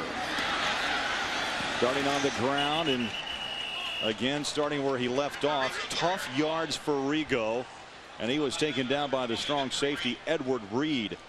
A very active Hurricane defense, especially in that second quarter. So what you have happen there, if we go back to something we talked about earlier as well, is that if you can't establish some type of run-pass balance, you're going to have those safeties in your backfield, Craig, all day long. All teams play it. They play different versions, 4-3, whatever it is. Teams are putting pressure on quarterbacks, and they're getting safeties in the backfield. If you can't get them to back up and play legitimate defense, you don't have much of a chance to run the football. A loss of 2 on the play. Second down and 12 as Lewis sets his feet and throws to the sideline. Nice catch over the spin-out move. Antonio Brown, second effort. That looks to be a first down for West Virginia. And it's those little plays just like that that puts the fire back not only in the team, but in this crowd. Well, this is a good play for Lewis. You know that Brown's going to do his part. Rumpf, a terrific corner man. He has him turned around. I mean, Rumpf now is off of him 10 yards and comes back, can't make the tackle. But that gets Brad Lewis, the quarterback, into a little bit of a comfort zone. Antonio Brown with that blazing speed out of Miami, Florida. Played at Miami Central, so a little bit of an incentive, I would say, against the Hurricanes. Rigo, the ball carrier, stacked up, broke the first tackle, but taken down at the 31. Dan Morgan, the senior middle linebacker, the old fullback turned linebacker. Well, you think holes are there. Well, when you have speed that Miami has, they collapse very, very quickly. Looks like it's there. No, it's not. There are 5 white shirts all around the ball carrier. Wes Hours kind of gave Morgan a little kiss on that block, and Morgan able to play off of it and make the tackle. Second down and 8. Rigo the lone back. Lewis sets and throws near sideline. The catch is pulled down by Burton, the tight end.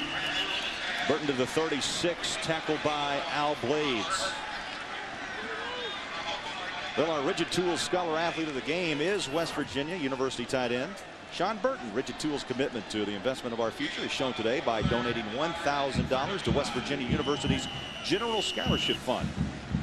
Don Nealon calls him the biggest surprise of this football team. Only a sophomore. A couple of grabs today for 6 yards. West Virginia trying to whittle some of that lead down off Miami. 21-10. First drive of this half. 3 wide receivers from the shotgun is Brad Lewis. Quick step on the slant. Braxton. Pass midfield, first down, West Virginia. A hot read and a good read by the QB. Brad Lewis to Braxton. 19-yard pickup. Well, this play almost went the distance because Miami has 8 guys up rushing. It's an all-out rush. In the secondary, there's only 3 guys there. And then when Braxton makes the defender miss, chance to go. Watch Morgan and Lewis. Morgan wins that battle, but really Lewis does, doesn't he? I think he can laugh a little bit coming back to the huddle. It'll be a short laugh, though. It will be short. Braxton and Terry line up as your 2 wideouts in 1st and 10.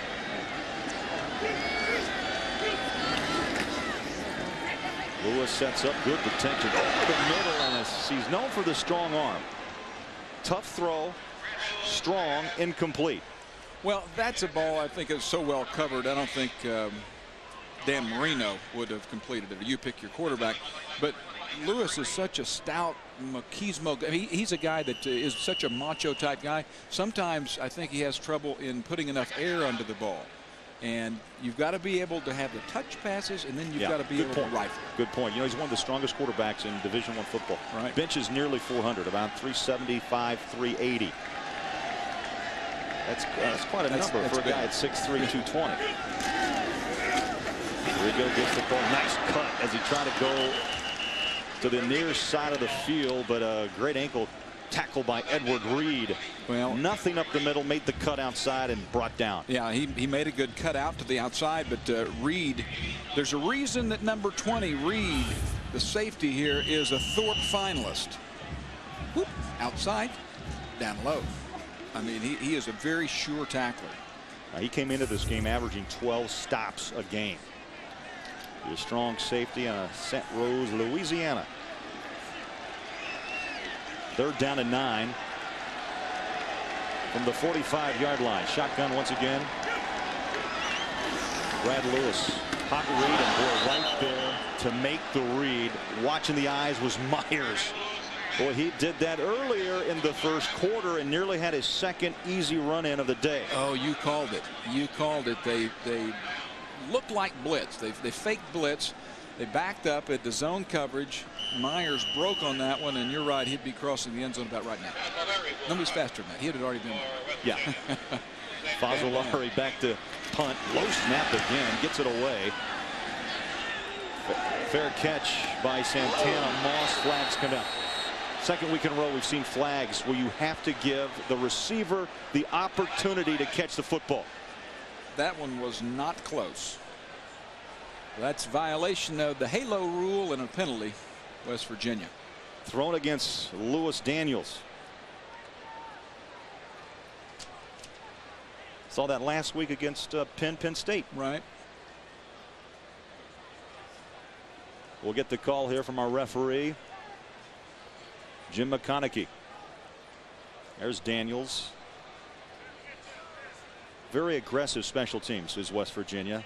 Mentioned a few times today, they label themselves the Black Hats, and that is a salute to the Mountain State and to the coal miners.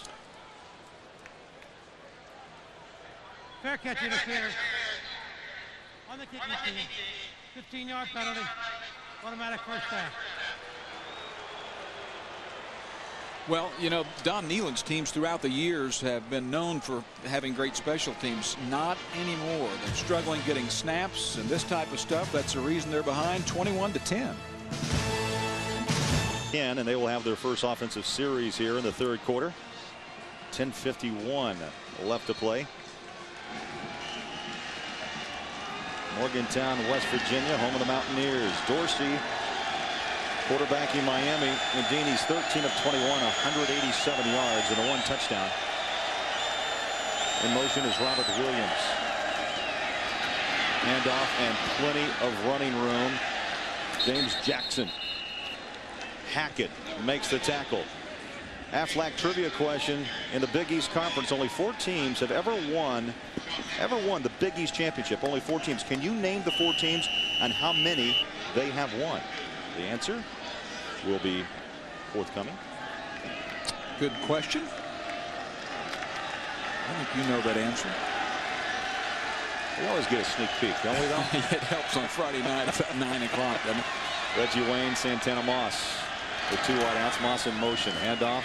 Jackson stacked up. Good pursuit by West Virginia, led by Edmonds, number 41, one of the team captains who made a switch this year, Dean. He went in from inside to outside rush linebacker. Well, he says that it's been tough for him to get used to having his hand down. He's been a guy that, been a guy who's had his hand down, and now he has it up, meaning he's gone from defensive line to basically being a stand-up guy. And that goes along with the theory of what they've done defensively, to be a little smaller but be faster. 3rd down and 4. Miami from the eye to the far sideline. Simple pitch and catch. Santana Moss reaches up and makes the grab. And Dane, we look around at today's heroes around the country. Tough loss, Wisconsin against Northwestern in 2 overtimes. Michael Bennett, though, 48 carries, 293. Got like Drew Brees and his chance at a Heisman. Well, that's a great day for Drew to come back. I don't know after his loss, what was it, Notre Dame, that would hurt him there, but he's had a terrific career, and he'll go high in the draft. On the rollout, Dorsey went to his tight end, Mercer, incomplete. And Mercer, a big target at 6'7", 245.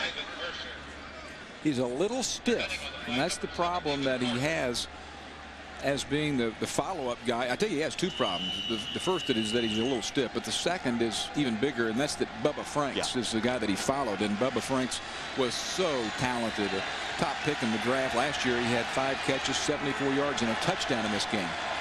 Andre King, Gerald Jones, your 2 wideouts. And off Jackson, nothing up the middle, cuts outside. And taken down at the 47, call it the 48 by Brian King. You know, Edgerrin James, the great running back, called James Jackson this past week. James a little bit down about some of the playing time between he and Davenport and Portis. But, you know, Edgerrin James said, you know what, guy, just stay positive. Yeah. You know, James Jackson told us, though, he said, I'm not happy, but I'm a team player. Miami 2 of 8 on third down conversion today. They're looking here at third down and 5.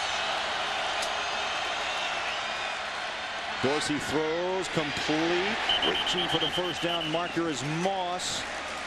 And I believe it's going to be short. Brian King tracked him down to make the stop. Well, this is all a matter of where the line judge spots this football. Quarterback's gaining more confidence. And where would you spot this? It's where the ball is when his foot is out of bounds. So I think that was a correct spot. He lunged forward with the ball, and maybe we'll see a better angle here. He's out of bounds, then he leans forward. So that was a correct call. Cap shot will punt on 4th and short. And a good boot. High hanger, takes a bounce 2 yards deep. No return. So West Virginia will have it again when we come back to Morgantown. Miami 21-10. Well, if you never made a visit to Morgantown, West Virginia, beautiful. And wait about 2 weeks as these trees start to turn orange and bronze and gold. Great people here as well, and temperatures, weather has just been terrific. We've had threatening skies here and been able to escape it so far. Lewis under center for West Virginia, 7 of 18 in this game for 58 yards and 1 interception. Play action, good protection, throw, picked off. Howard Clark will just walk it in for the Hurricanes.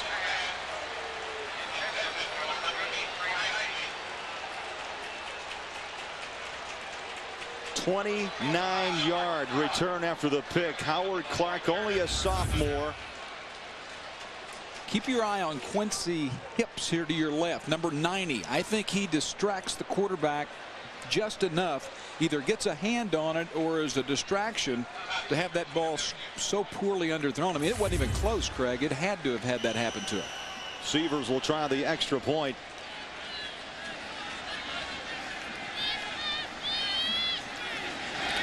Kick is up and through the uprights. 28-10 off the interception by Howard Clark. You got to think of Chris Winkie down the Florida State way, and Crouch at Nebraska, and Rudy Johnson, Auburn. What do you like? Well, Johnson's done a great job. The 2 quarterbacks. I'm a quarterback, so I'm going to pick one of those guys. But, you know, Nebraska, if they continue to win and go on and win a championship, Eric Crouch has to be the guy. Chris Winkie is having a very good year, and I'm glad that he came back. But I would say it'd be a toss-up between those two at this point. I just respect quarterbacks that go win. I don't get so caught up in statistics when I vote for the Heisman. Right. 28-10 our score here in Morgantown after the interception return for a touchdown. Sean Terry returns to the 18-yard line. Second pick today.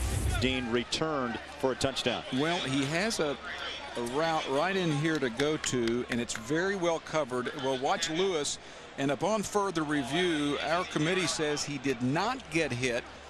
He shouldn't have thrown it. He short-armed it, and that is if there is such a thing in football, it's a fatal mistake.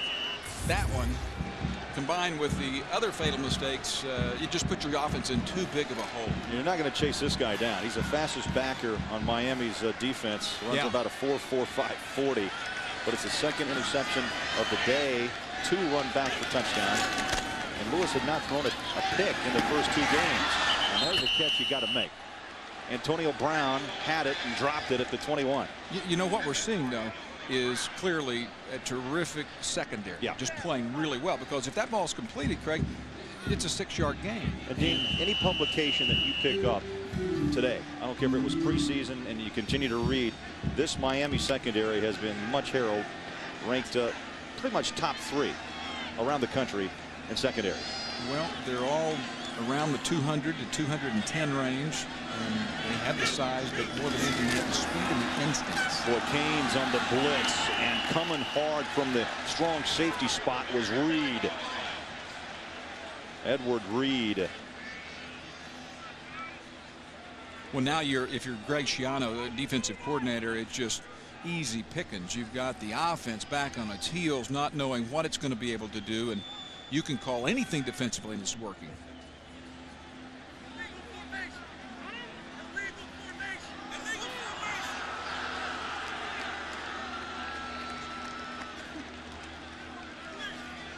illegal formation on the offense. The penalty is declined. Well, here's the answer to the AFLAC trivia question. In the Big East Conference, only 4 teams, Dean, have won the Big East Championship. Can you name the 4 teams and how many they have won? Well, we have the answer. Miami with 4, Syracuse 3, Virginia Tech 3, and West Virginia with 1 Big East title.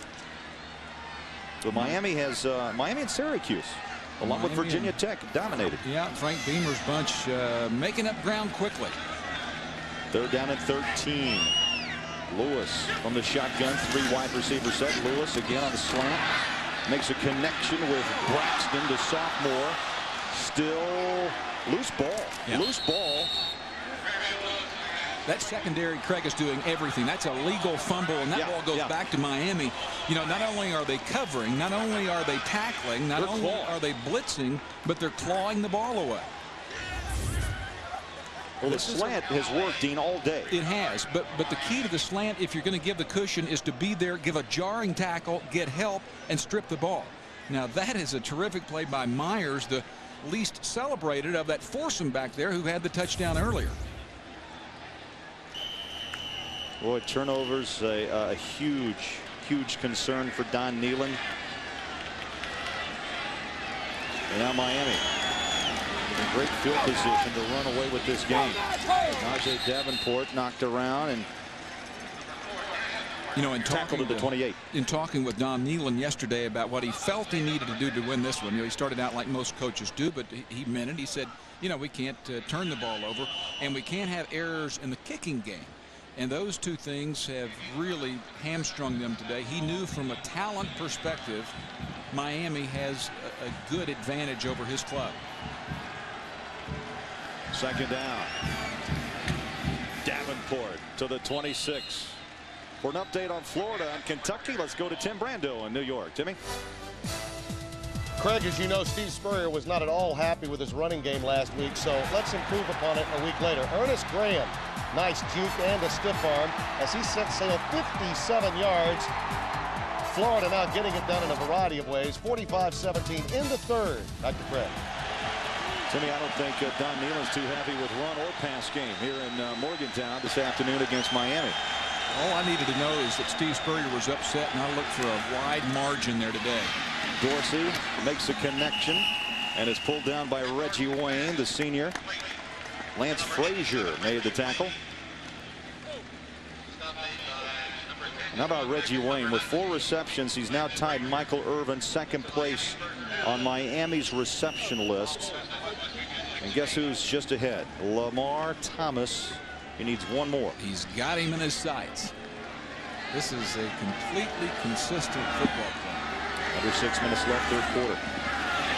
Davenport stacked up and dropped. William Perry, number 94, had him around the ankles. There's Butch Davis pacing. He's had a terrific Big East record, Dean. He's 26-9 since he took over this program.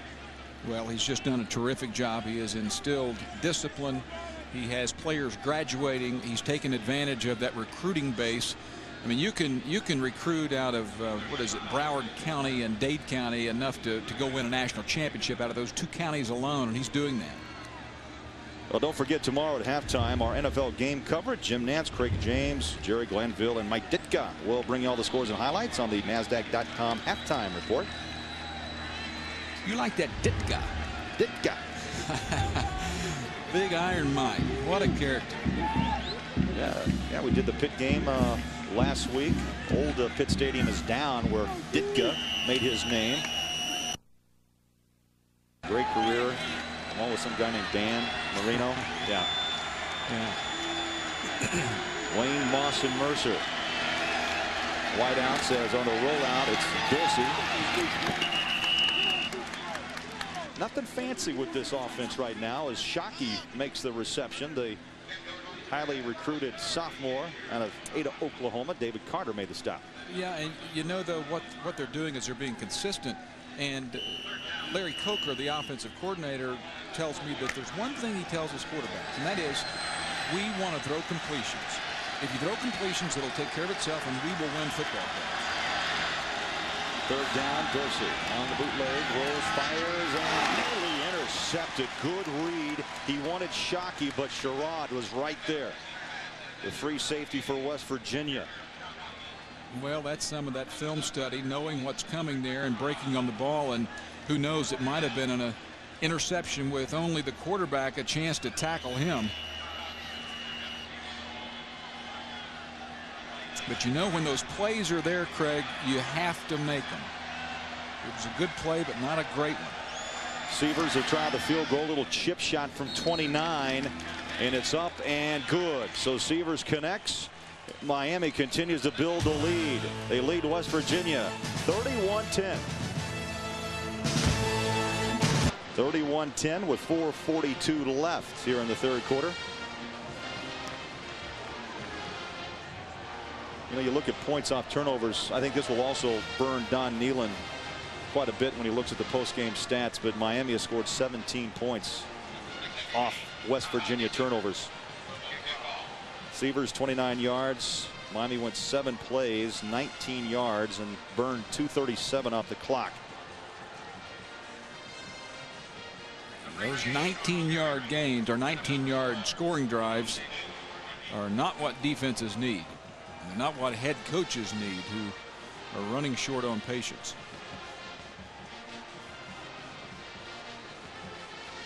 Well, Butch is still wearing a groove in the carpet despite a 31-10 lead. Got the game plan in his back pocket. I got to know Butch pretty well when he was the defensive coordinator for the Dallas Cowboys, and really a neat guy, a really solid coach. He's part of that, you know, all coaches have the family tree of where they come from, and he's part of that group with Jimmy Johnson and Pat Jones and a lot of Nate Wanstead, that bunch. There's a lot of winning coaches out of that group. And a lot of folks told Butch too when he took this job 6 seasons ago, you are crazy. You're walking into a hornet's nest. You got NCAA problems. You're going to lose scholarships. The road back may be too long. And look what Butch Davis has done. Well, his name continues to come up, Craig. Anytime an NFL job opens, it seems like Butch's name is one of the tops on the list. Well, time for our U.S. Army heritage, and the year was 1993. Robert Walker's 19-yard touchdown run sealed West Virginia's first and only Big East title. The Mountaineers, guess what? Knocking off the Hurricanes, and that is our U.S. Army heritage. No water bucket needed today for Coach Nehlen. No. May need one to cool him off after this game. He's going to be not happy. You look at the total yards. Canes over 300, and West Virginia struggled from basically the start. They throw to the backfield. Hours incomplete. And let's go to New York for an update on UCLA and Oregon. Here's Tim Brando. Craig Dean will get a kick out of this. They used to throw passes like this at Oklahoma as quarterbacks. Off the play action fake, Drew Bennett to Freddie Mitchell, 55 yards all told. It's 10-10 now. Quack Attack and Bruins in Eugene. Back to Craig. All right, Bill. He's right. That's old right 313 post is what that is. How many touchdowns did you fake it in, pull back, and throw for?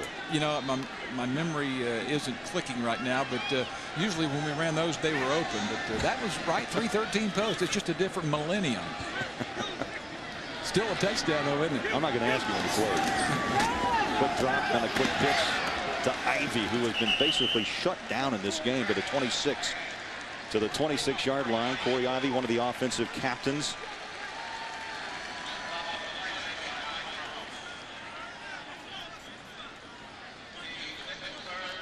Third down and 4.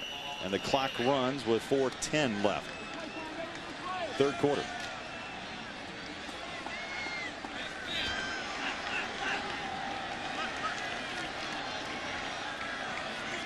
West Virginia 2 of 12 on third down conversions this afternoon. Tough going. And flags fly. You know, things started well for the Mountaineers offensively, but they quickly deteriorated. That ball, false start on the offense. 5-yard penalty from the line of scrimmage. Repeat the down. Sunday on 60 Minutes, how did Baku in the former Soviet Union get to be an American boom town? I got the answer. It's the oil. Find oil and you're going to find American oil men. That's Sunday on 60 Minutes here on CBS.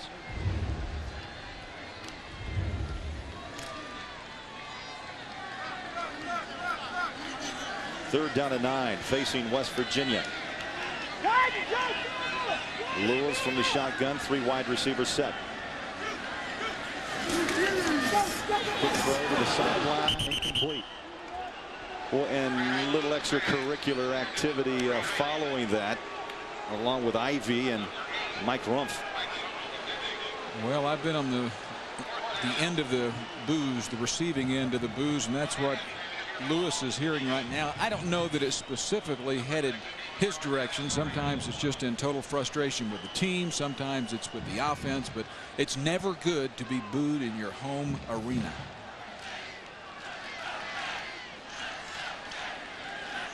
Bazzolari, low snap again, gets the boot away off the side of its foot.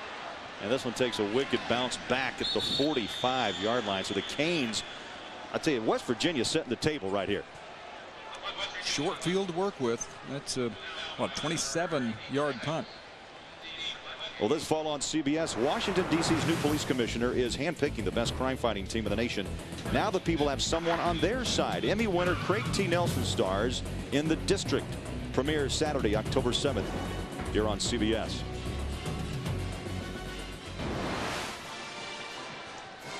In my opinion, in Division I, you got to be able to pump the ball 40-plus yards. Yeah, you got to be able to snap it, catch it, punt it, and cover it. Going deep, Wayne wide open, take it in, bye-bye.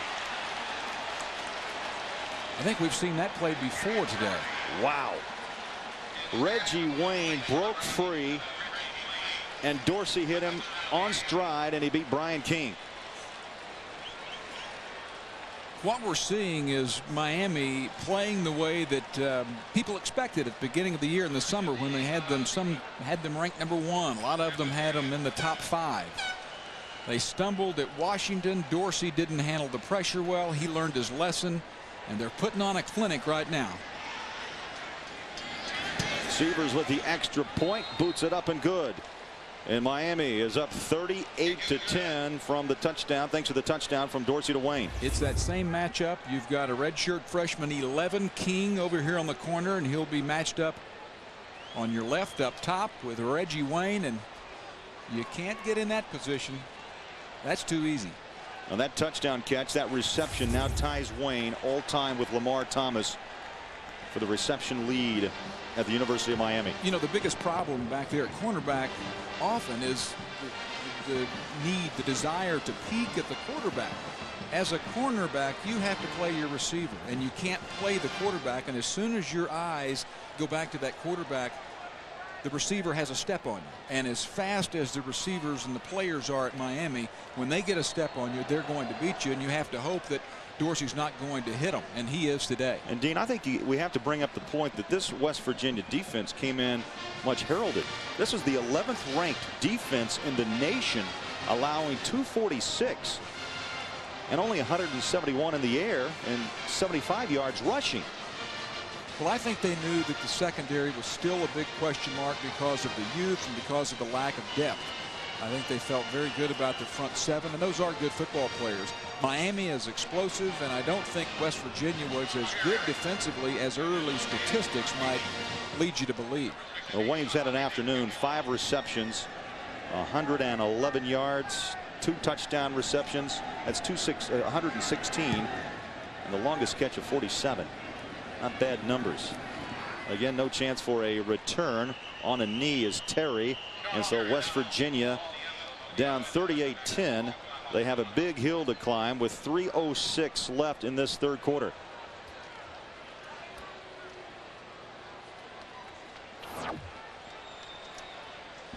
Well, here's their revenge tour in the locker room that they were looking for revenge on a few teams. Oh, they got revenge early. Boston College got revenge against Maryland, and they were hoping for the revenge tour to continue today. They've always had tough, close games against Miami. Don Nehlen, though, doesn't like the word revenge, but somehow it showed up in the locker room. Well, it may be taken down. They didn't get it today. Well, they haven't so far. It would be a miraculous comeback if they were able to do it. Official timeout.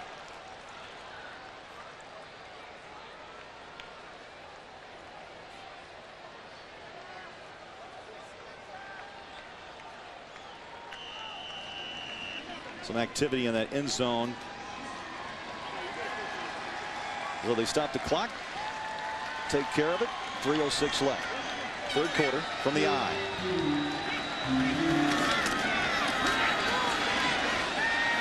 Run game has not been there. Rigo has had tough goings all day. Morgan made the tackle along with Matt Walters. Well, I think what we've seen today so far through almost 3 quarters is a complete football team at Miami. They have an offensive line that is steady. They have a quarterback who is growing with a lot of upside, who will only get better as the games develop. The more games he gets under his belt, and the weapons behind him and on his flanks. And defensively, you're watching him put on a clinic. Rigo 21 carries for 68 yards. Antonio Brown in motion. Play action. Lewis sets and throws incomplete. Now the crowd that remains looking for a flag. Brown, the intended receiver. Leonard Myers, the cover man. Well, I appreciate their enthusiasm, but I believe this ball might have been uncatchable. And so you wouldn't be able to call that even had Myers gotten there a fraction of a second earlier, and it seemed to be fairly spontaneous to me anyway. Brings up 3rd down and 11. Now imagine if you're sitting in the stands, you're looking to boo and express your opinion any way you can. Let out some frustration because this thing started off so well for West Virginia. And it was led by Rigo. 3rd down, 11. Lewis stands in the pocket, throws a little bounce, incomplete. That's going to bring some more boo birds out. He was looking for Sean Terry, 88, a junior out of Homestead, Florida. Well, I'm going to tell you what that was. He underthrew him by 10 yards, right? What that is being afraid your ball's going to get picked off again and go for a touchdown. I mean, if you touch a fire, if you have a match and you touch it and it burns your hand, you're not going to go there again. Even though that was not a good throw, he was not going to let that happen. You can't play negative. You got to play aggressive. West Virginia forced to punt again. Good kick, and Santana Moss settles under at the 37. Moss brings it near sideline and runs out of bounds at the 47. Well, Dean, next week on the Home Depot College Football here on CBS, Virginia Tech, Boston College, or 3rd-ranked Florida taking on 25th-ranked Mississippi State next Saturday here on CBS. And it starts with the college football today. There's a couple of well-dressed guys. Looking sweet, aren't they? Tim Brando, Spencer Tillman. How about Florida today? How about Florida today? Both of those games will be good. You have Michael Vick in the one game. You've got Florida and Jackie Sherrill down in Starkville. I can hear the cowbells ringing now. That's where we'll be. Starkville, Mississippi. Miami with the football. 2:03 left. They throw it to the far side. Guess who? They get it done. It's done. Reggie Wayne becomes the all-time receiver in receptions at the University of Miami. And he knew it. Butch knows it. And that play was set up for that. Lost a shoe, but that's fine. Well, that's great. That's great. A real popular player on this club. Well, today he passes Michael Irvin and also Lamar Thomas. A couple of exceptional wide receivers. That was a 6-yard gain. 2nd down and 4. Less than 2 minutes left in the 3rd quarter. And off to Jackson. Dances to the 45. You know, it speaks to the depth of the wide receivers at Miami when Reggie Wayne can set that record, career receptions. And if you just ask the guy on the street out in Colorado or California, name a receiver Miami, it's Santana Moss. You know, that's the great point, is that Moss gets all the hype. You know, I mean, blazing speed, no doubt. But Reggie Wayne, I guess, is the definition of just consistency. 3rd down and 2. Dorsey steps and fires near sideline. Andre King. I tell you, West Virginia's secondary played about 10 yards off of King. Lance Frazier made the tackle. Great story on Andre King. Here's a guy who signed with Michigan. He went to the minors for 5 years in baseball, and now he's the oldest player at 27 years of age. But they like him. He's a 6-footer, but he's broad at 200, and this is his last season. Another weapon. He doesn't beat Winky, though, out at Florida State. No. I think he's up there with us. 28. Maybe not quite. Jackson stops and goes back to his right side to the 31. Hackett makes the tackle.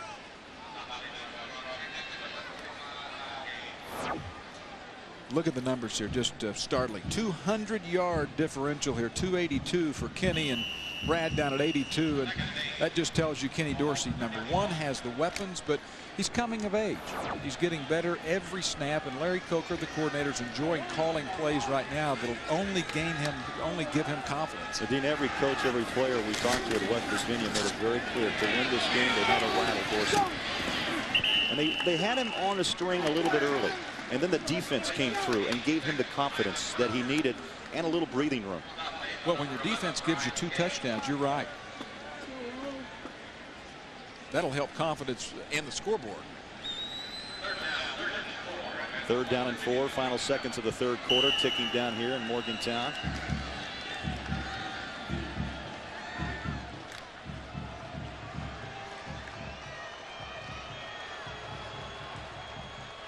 And Dorsey will walk it over and talk to Butch Carter. That ends the 3rd quarter. 38-10 Miami. We'll return to Mountaineer Field after this message and a word from your local station. Virginia, Miami putting the boom on the Mountaineers, 38-10, and they're knocking on the door once more at the 27-yard line. So Butch Davis has got to like what he has seen today here in the 2nd, 3rd, and 4th quarters as we started here. And nice catch as it's Reggie Wayne making yet another catch. And Dorsey hits the turf. Greg Bullerjack back along with Dean Blevins as we start the 4th quarter here in Morgantown. 38-10 is our score. And Dean, I guess it's all about turnovers. West Virginia had a great start with Rigo, but yet it's the secondary of Miami, which was much heralded as for today. They've lived up to that, and you get to see the weapons on display. And you said a great catch by Wayne there a moment ago. I'll tell you what, it was a great throw too, as well as Jackson picks up a few. I've been really impressed with Dorsey, and he has to come of age for this club to reach its potential, but he's come a long way, baby, in these first 3 quarters. Well, a gain of 4 brings up 2nd down and 6. You look at Dorsey's numbers today, 22 of 32, 291 with the pair of touchdowns, and he got plenty of help from his defense. James Jackson stumbles over his left foot and takes about a 1-yard loss back to the 22. McIntyre was around the football for West Virginia.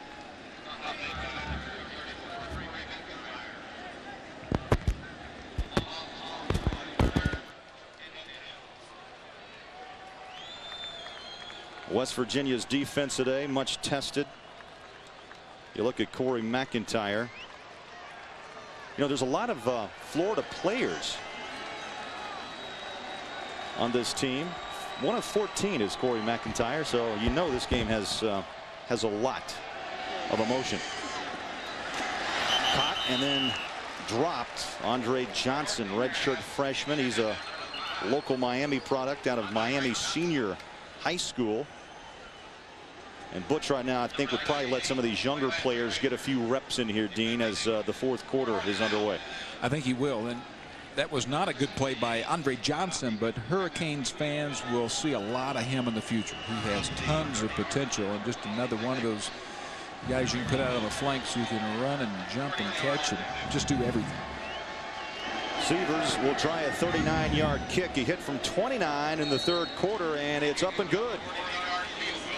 So Severs puts Miami on top 41-10 on the road. 41-10. 3:13 left here in Morgantown. Come at you.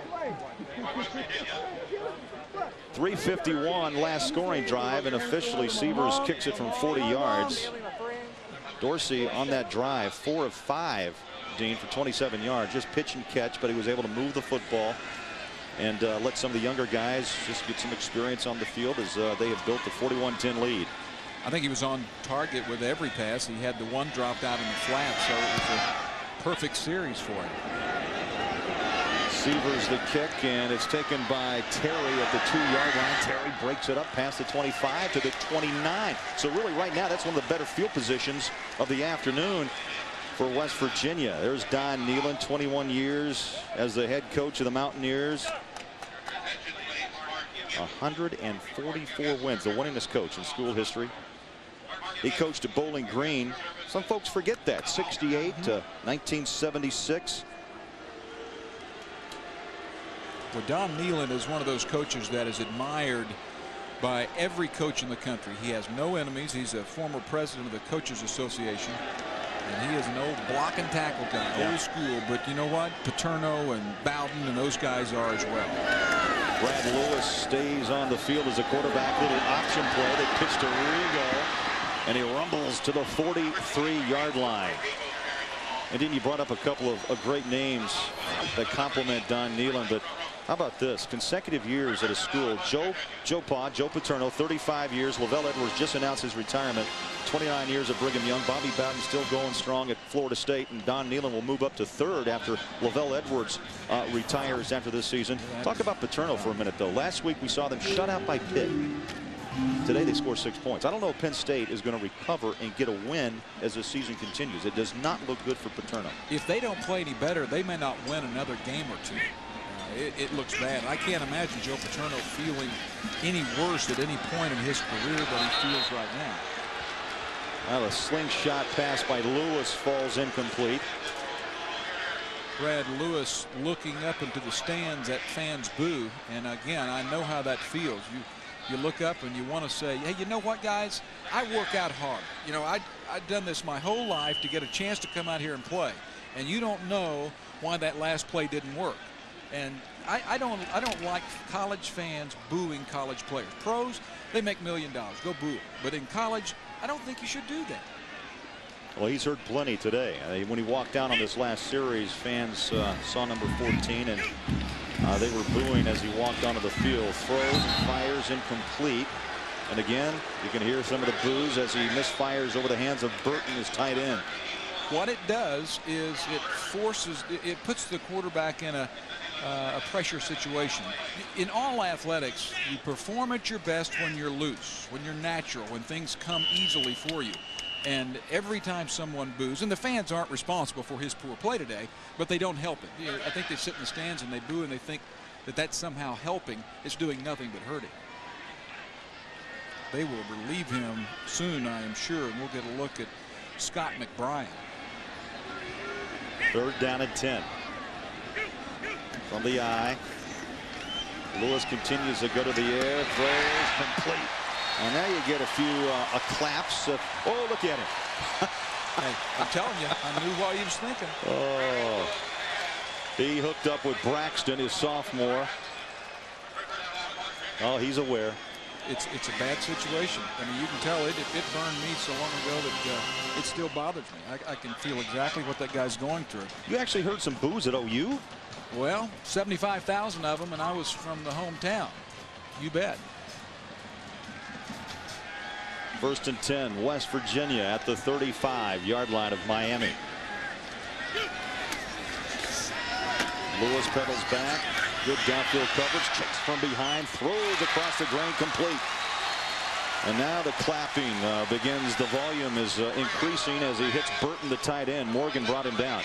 Well, I'll tell you why it's important for this kid to have success, Lewis. It's not for the fans. Forget them. It's for his team, because if he comes out and the other guy goes in, McBrien, regardless of what McBrien does, if he plays well, he's not ready. He's not their guy right now. That doesn't really help what the staff is trying to do. And if he plays poorly, then that doesn't help your quarterback either. He needs to have success even though they're about to get drummed. Back-to-back first downs for the Mountaineers.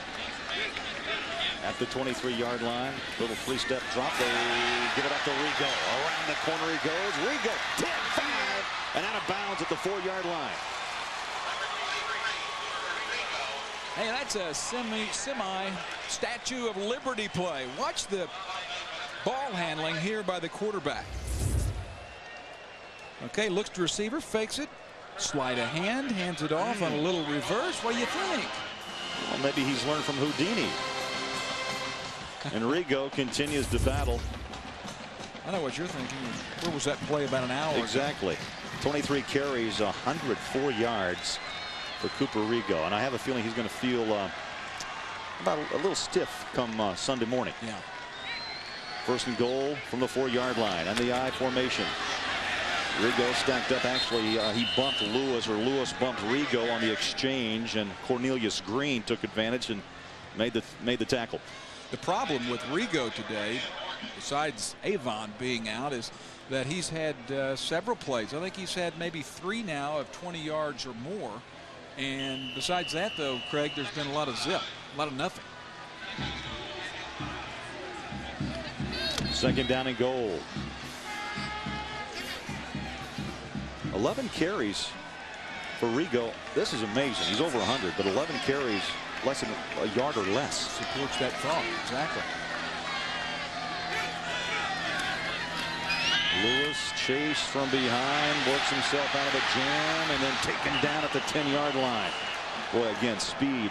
It's all about speed at Miami. Chris Campbell made the tackle. Okay, what you have to remember with the new rule is that when you get in that situation, just throw it away. Just throw it past the line of scrimmage. And I don't think Miami fans want to see or hear this, but down is number 44. That's the backer of the Big East. That's Dan Morgan. Well, he was on the opposite side of the field where the play ended.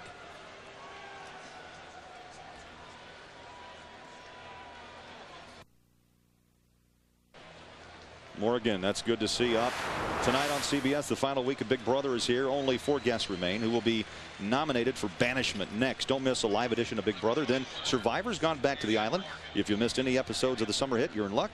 And here's your chance to catch the television phenomenon of the year, plus Chuck Norris in Walker, Texas Ranger. It's all here tonight on CBS. Big Dan hadn't had a haircut in a while. Hey, when you're bulletproof in college, you don't have to get your hair cut. No, you do what you want. You may want to shave it tomorrow. Who knows? Lewis pedals back, throws into the end zone. It was tipped. Incomplete. All right, Coach, you're going to kick a field goal or go for it? You don't need any field goal practice. Might as well go. There's a look at Jarrell Weaver. He's a twin. His brother Jermel also on this Miami Hurricane team. He just broke up that last play. Number 58, redshirt freshman. Jermel, 57. Braxton and Terry line up to the far side. Rigo the lone back on 4th down. Little pitch. Rigo at the 10, the 5, crashes down to the 4-yard line. And Al Blades came up to make the tackle. And so the Mountaineers will give it up on downs. 10-14 left here in Morgantown. Miami in the driver's seat. In town, Miami 41, West Virginia 10. 10-14 left, 4th quarter. There was about 64,000 here this afternoon, and half are easily gone. You look at Dorsey's numbers: 22, 33, Dean, 291. Well, he's been right on. He's had receivers open. He's thrown it open. He's thrown it into them when they were not open, and he's had the running game to complement it, which helps. Flag before the snap. Dead ball. False start on the offense. The penalty would be half the distance from the goal, from the line of scrimmage. Repeat the down. And for an update on Florida State Louisville, here's Tim Brando back in New York. Craig and Dean, I think both of you would agree, both Nebraska and Florida State's play has been relatively underwhelming. They need to get the running game going, and Travis Minor here for FSU takes it in against Louisville, 7-0. I would agree with that. Miami's back on their own 2-yard line. Portis tries to give them some room to the 5. That was only Miami's second penalty, Dean, of the since the first quarter. Yeah, they've been playing flawlessly. You know, Tim was talking about Florida State needing to run more. It's interesting. People say, the cynics like to sit around and say, well, they can't run it enough to win a championship. Yeah. And then they look at Nebraska and they say they can't throw it enough to win a championship. Meantime, they win championship after championship after championship, and they are working on those elements. But in the meantime, they are racking up the trophies. You know, a lot of coaches believe we got to do what we do best, and whether that's run or whether that's pass. Also, you got to remember, it's good defense will win you some championships too. Davenport tackled for a 2-yard loss, led by Lewis Daniels. So that Mountaineer defense continues to pursue despite being down 31. Well, that's a good sign, because it's easy to become demoralized when you play against a machine like Miami has been today. They weren't a machine at Washington, but this is a different day, a different game, and they have been. But this defense of Steve Dunlap's is still playing hard. And that's what most West Virginia teams have done under Don Nehlen, regardless of the talent, Craig. Dorsey under center, hands off. Davenport leaning to the 5, maybe the 6-yard line. Craig, you'll know Davis made the tackle. Pardon me, you'll know the answer to this because you saw West Virginia more last year than I did. But from what I can gather and talking with people, the difference in this year's team, if nothing else, is attitude. Yeah. And this bunch is still playing hard. They are. I don't know that a year ago it would have been that way. I think that's a great point. And the biggest discussion we had with the Mountaineers, most of these guys on their own stayed the summer, worked out, ran the hills, hit the weight room. The whole attitude changed after that 2-0 start, and today they have hit a very good flag on the play.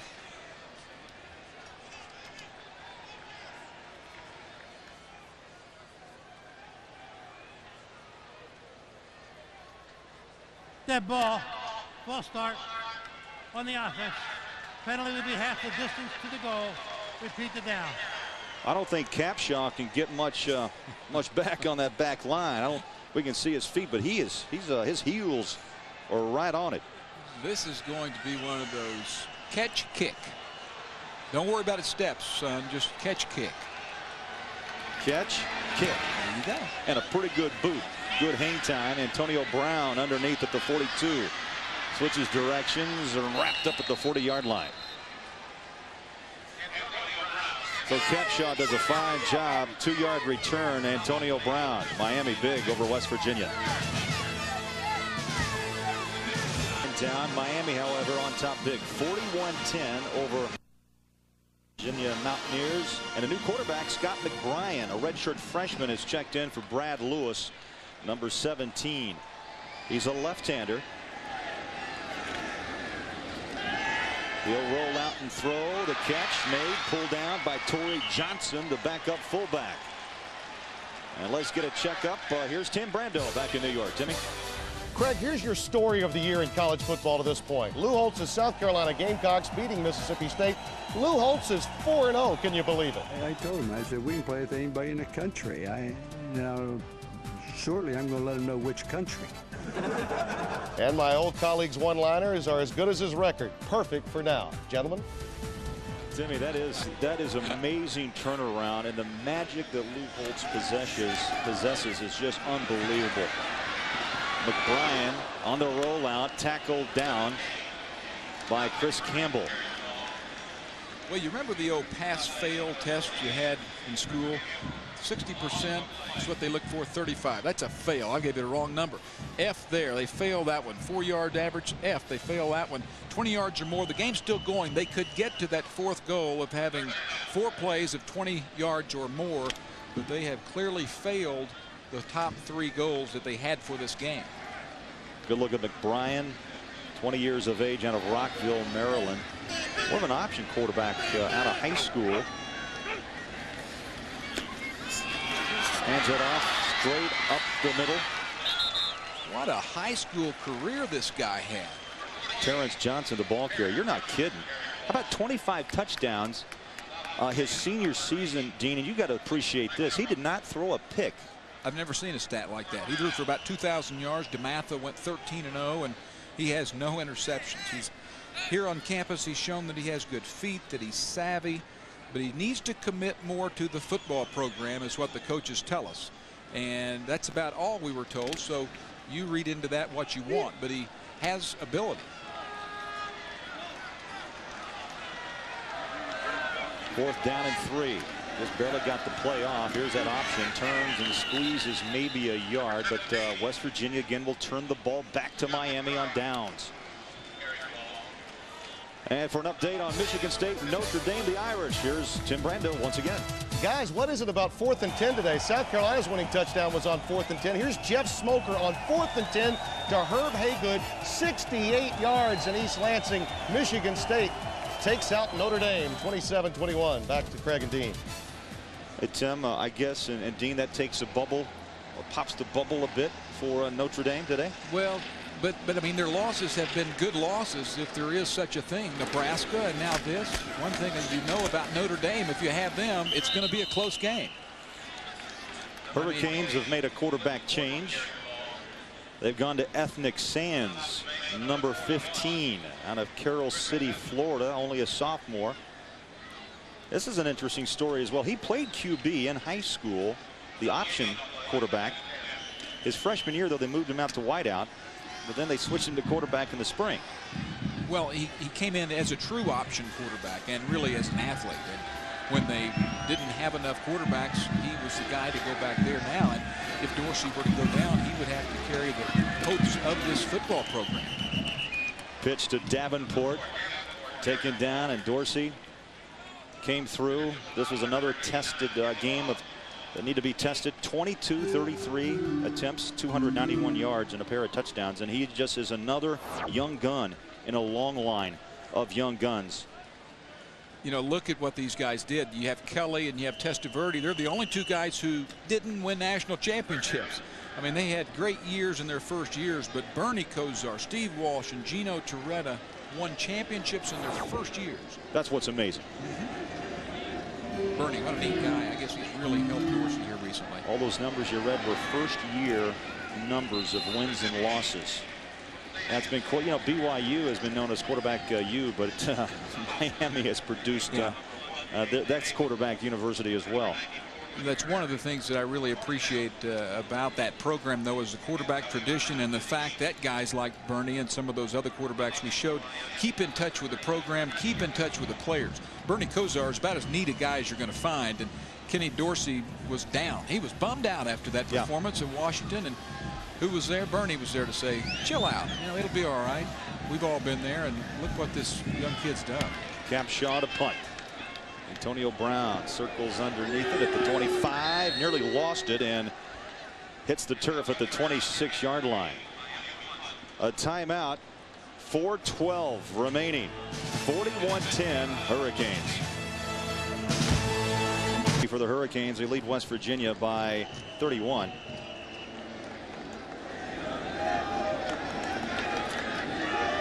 .412 remaining. McBrien gets his second series here in the second half for the Mountaineers. And here's our CBS Sportsline stat of the game. Passing yards, Miami 291, West Virginia 115. And for complete college football coverage, go to cbs.sportsline.com. And Dean, you talked about early in the open the X factor as you dealt the cards, the wild card in this game right there. Yeah. Ken Dorsey. Yeah. We talked about that, and we talked about what would happen with the injury to Coburn. And although Rigo Cooper had a big day, they needed more than that. And Devon could have helped them a little. McBrien throws complete. Taken down at near midfield, and the tackle by Marquise Fitzgerald. The catch pulled in. Abraham makes the catch. Hey, that'll get the natives excited. Oh, yeah. You always have to leave them with hope. And those who are left. Yeah, Miami will do that to you. That's a nice play, though. Buying some time, finding this guy, and putting some air under it. What's the difference with the left-hander in the sense of as a wideout getting used from a right-handed Brad Lewis and looking at a ball coming to you from the left hand? The guys who aren't very good receivers will say it's really tough to catch balls, and the real good receivers say it doesn't matter. The trickery continues. Handoff, Terrence Johnson. And he bangs his way back to the line of scrimmage. We look at West Virginia's remaining schedule. They're going to open up finally their first road game at Temple, then Idaho, Va-Tech. How about Notre Dame? Then they're open on the 28th. Syracuse, Rutgers, East Carolina, and they finish up at Three Rivers against Pittsburgh. Well, they've got their work cut out for them. They can win a lot of games this year, but they'll have to play better and smarter than they did today. I think the challenge, though, is to learn from this game, and you quickly have to move on. Absolutely. Absolutely. The injury to Bryant and Coburn being out didn't help, but you've got to get back together and go on. Well, McBrien shoots it downfield. And let's get an update. Here's Tim Brando in New York. Craig, when you have 202 yards rushing and you hold the opponent to just 23, you're probably in good shape. And the quack attack is Maurice Morris, one of the really fine newcomers in the Pac-10, has 133 of those yards. Oregon by a dozen. I thought those Ducks might get a hold of them today. That is hostile territory. Oh, yeah. They're tough out at home. Oh, Bob Toledo, though, has just done a terrific job in turning that back around. He had them on top, had them on bottom, and now they're on the way back up. Bryan throws again. Johnson makes the catch. Back up to Hours at fullback. And Dangerfield, he gets no respect, but he got respect on that play. I had to say that. Dangerfield makes a tackle. Hey, the buzz, though, right now for this crowd that's left is the young kid here.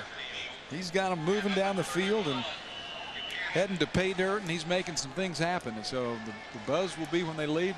What do you think? What do you think about the quarterback position? Here's a question, though. Does this stir unnecessary controversy in Morgantown and around this area? Well, or is it necessary? Yeah, I mean, he shows potential. I think you have to look at against whom he's playing, and is it the second team in there now? Or they're playing a little bit different defensively. It's easier circumstances now. I know my first couple of years I did some mop-up duty, and it was easy stuff. And it looked good in stats. Yeah, it did. But take nothing away from him. This kid has done some nice things.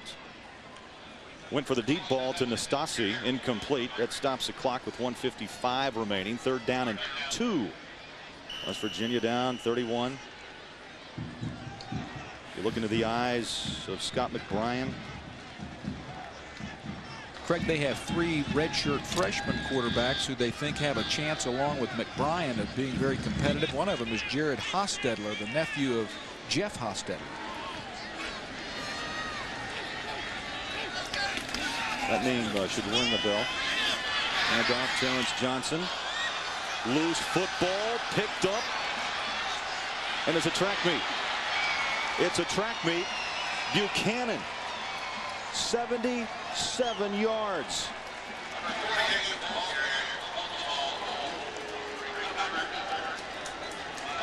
Turnovers a killer. And Miami's defense has made the Mountaineers pay, and pay dearly, all afternoon. How about a defense scoring 3 times today? 2 on the interceptions and 1 on the scrape out there. And the touchdown by Buchanan, who comes with a speedy reputation, and he didn't have to turn on the burners there. You know, a team who had a great defensive stand a week ago, Mississippi State against Brigham Young, who came with 3 defensive touchdowns. And we'll see them next week in Starkville. Right. Extra point is up, and the chip shot good. Was it blocked? That one was blocked, yeah. Boy, it came right at me, and I looked down at the sheet, and it was blocked on its way up. Well, it was headed to the center of the upright. It just didn't quite make it there, and they've had some problems there this year. So the score stands 47-10 with 1:38 remaining.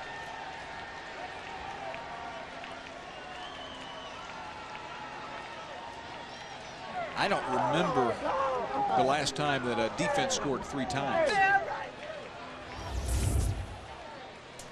Now let's see what happens here. Poor snap. Doesn't help the timing, and well, you talk about crashing in high. Wasn't really the LeVar leap, but it was effective nonetheless. Well, Buchanan's over there telling his teammates how it was done.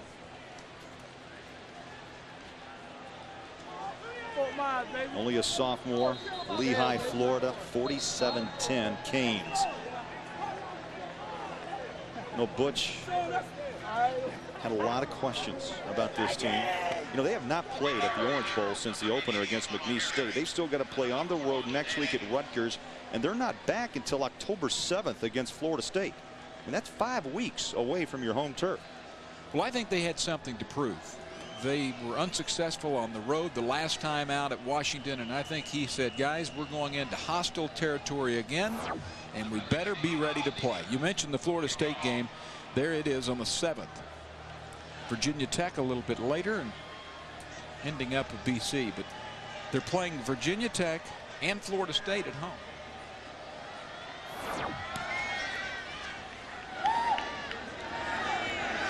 Sean Terry 3 yards deep.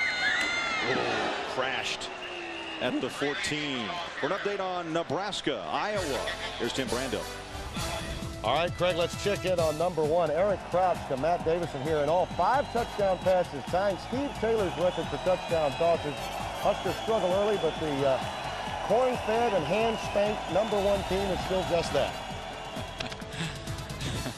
Did he say 5 touchdown passes? I believe he did. Wow. I believe he did. Oh, the sea of red. Frank Solich is looking to throw the ball more. I had them in the Fiesta Bowl last year when they dominated a very good Tennessee team, and that really was one of the things that propelled them to preseason number 1. But he told me, I'm going to throw the football more, and we're going to throw it better. 1:34 left here in Morgantown. 1st and 10 at the Mountaineer 14-yard line.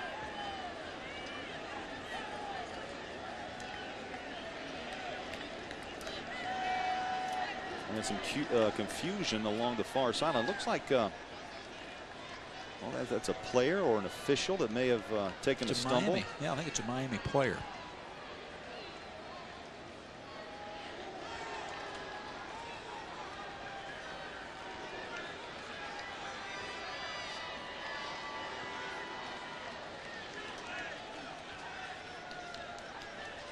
That's number 46 for the Hurricanes. Jimenez, is it? Yeah.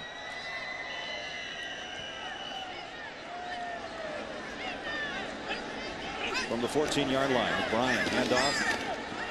Big hole up the middle. And wrapped up at the 46. Today's player of the game, presented by Solomon Smith Barney, is Reggie Wayne of Miami. 7 receptions, 127 yards, all-time Miami receiver leader. Watch in December when Solomon Smith Barney presents the CBS Sports College Football Player of the Year Award Show. I mean, Dorsey had a tremendous game. Well, yeah, you overruled our producer down there. I think Steve Shear wanted to go with Dorsey, and you didn't let me vote. Didn't I? I would. You know what? I forgot. I tell you what, I should have let Steve maybe have the. It's his birthday today. Is it really? 41. 41. Well, happy birthday. Happy birthday, and it's been a happy day here for Dorsey and company, and you could certainly build a case that Kenny Dorsey could have been the player of the game. I know that when he goes back home, he'll be very happy on that plane ride, and he'll also, Craig, think about what if, just what if I had responded this way to the pressure out at Washington. Yeah, it was a better team he played, and there was a little bit more of a crowd distraction there. But if he had made the decisions and executed the way at Washington that he did today, this team could be undefeated in the top 5. McBrien under center on 2nd down and 8. Final seconds. They pitch it outside. Hurricanes try to spread it out to the 42. McMillan, the ball carrier. He slid out of bounds as they also will reset the chains. 1st down, stops the clock with 15 ticks left. On a long afternoon for West Virginia, the fans packed it in with high hopes, and there are a few loyal remaining. Actually saw Butch with a smile. You did see Butch with a smile. It was, you had to be looking, though. It officially came with 6 seconds to go. And that will be the final play here in Morgantown. So for Dean Blevins, this is Craig Bullerjack saying so long from Mountaineer Field, where our final score is Miami 47, West Virginia 10. Next Saturday, the Home Depot of college football, you'll see Big East clash as Virginia Tech takes on BC, or battle in the SEC as Florida tangles with Mississippi State. Tomorrow, it's the NFL on CBS with doubleheader action, all beginning with the NFL Today. Check your local listings.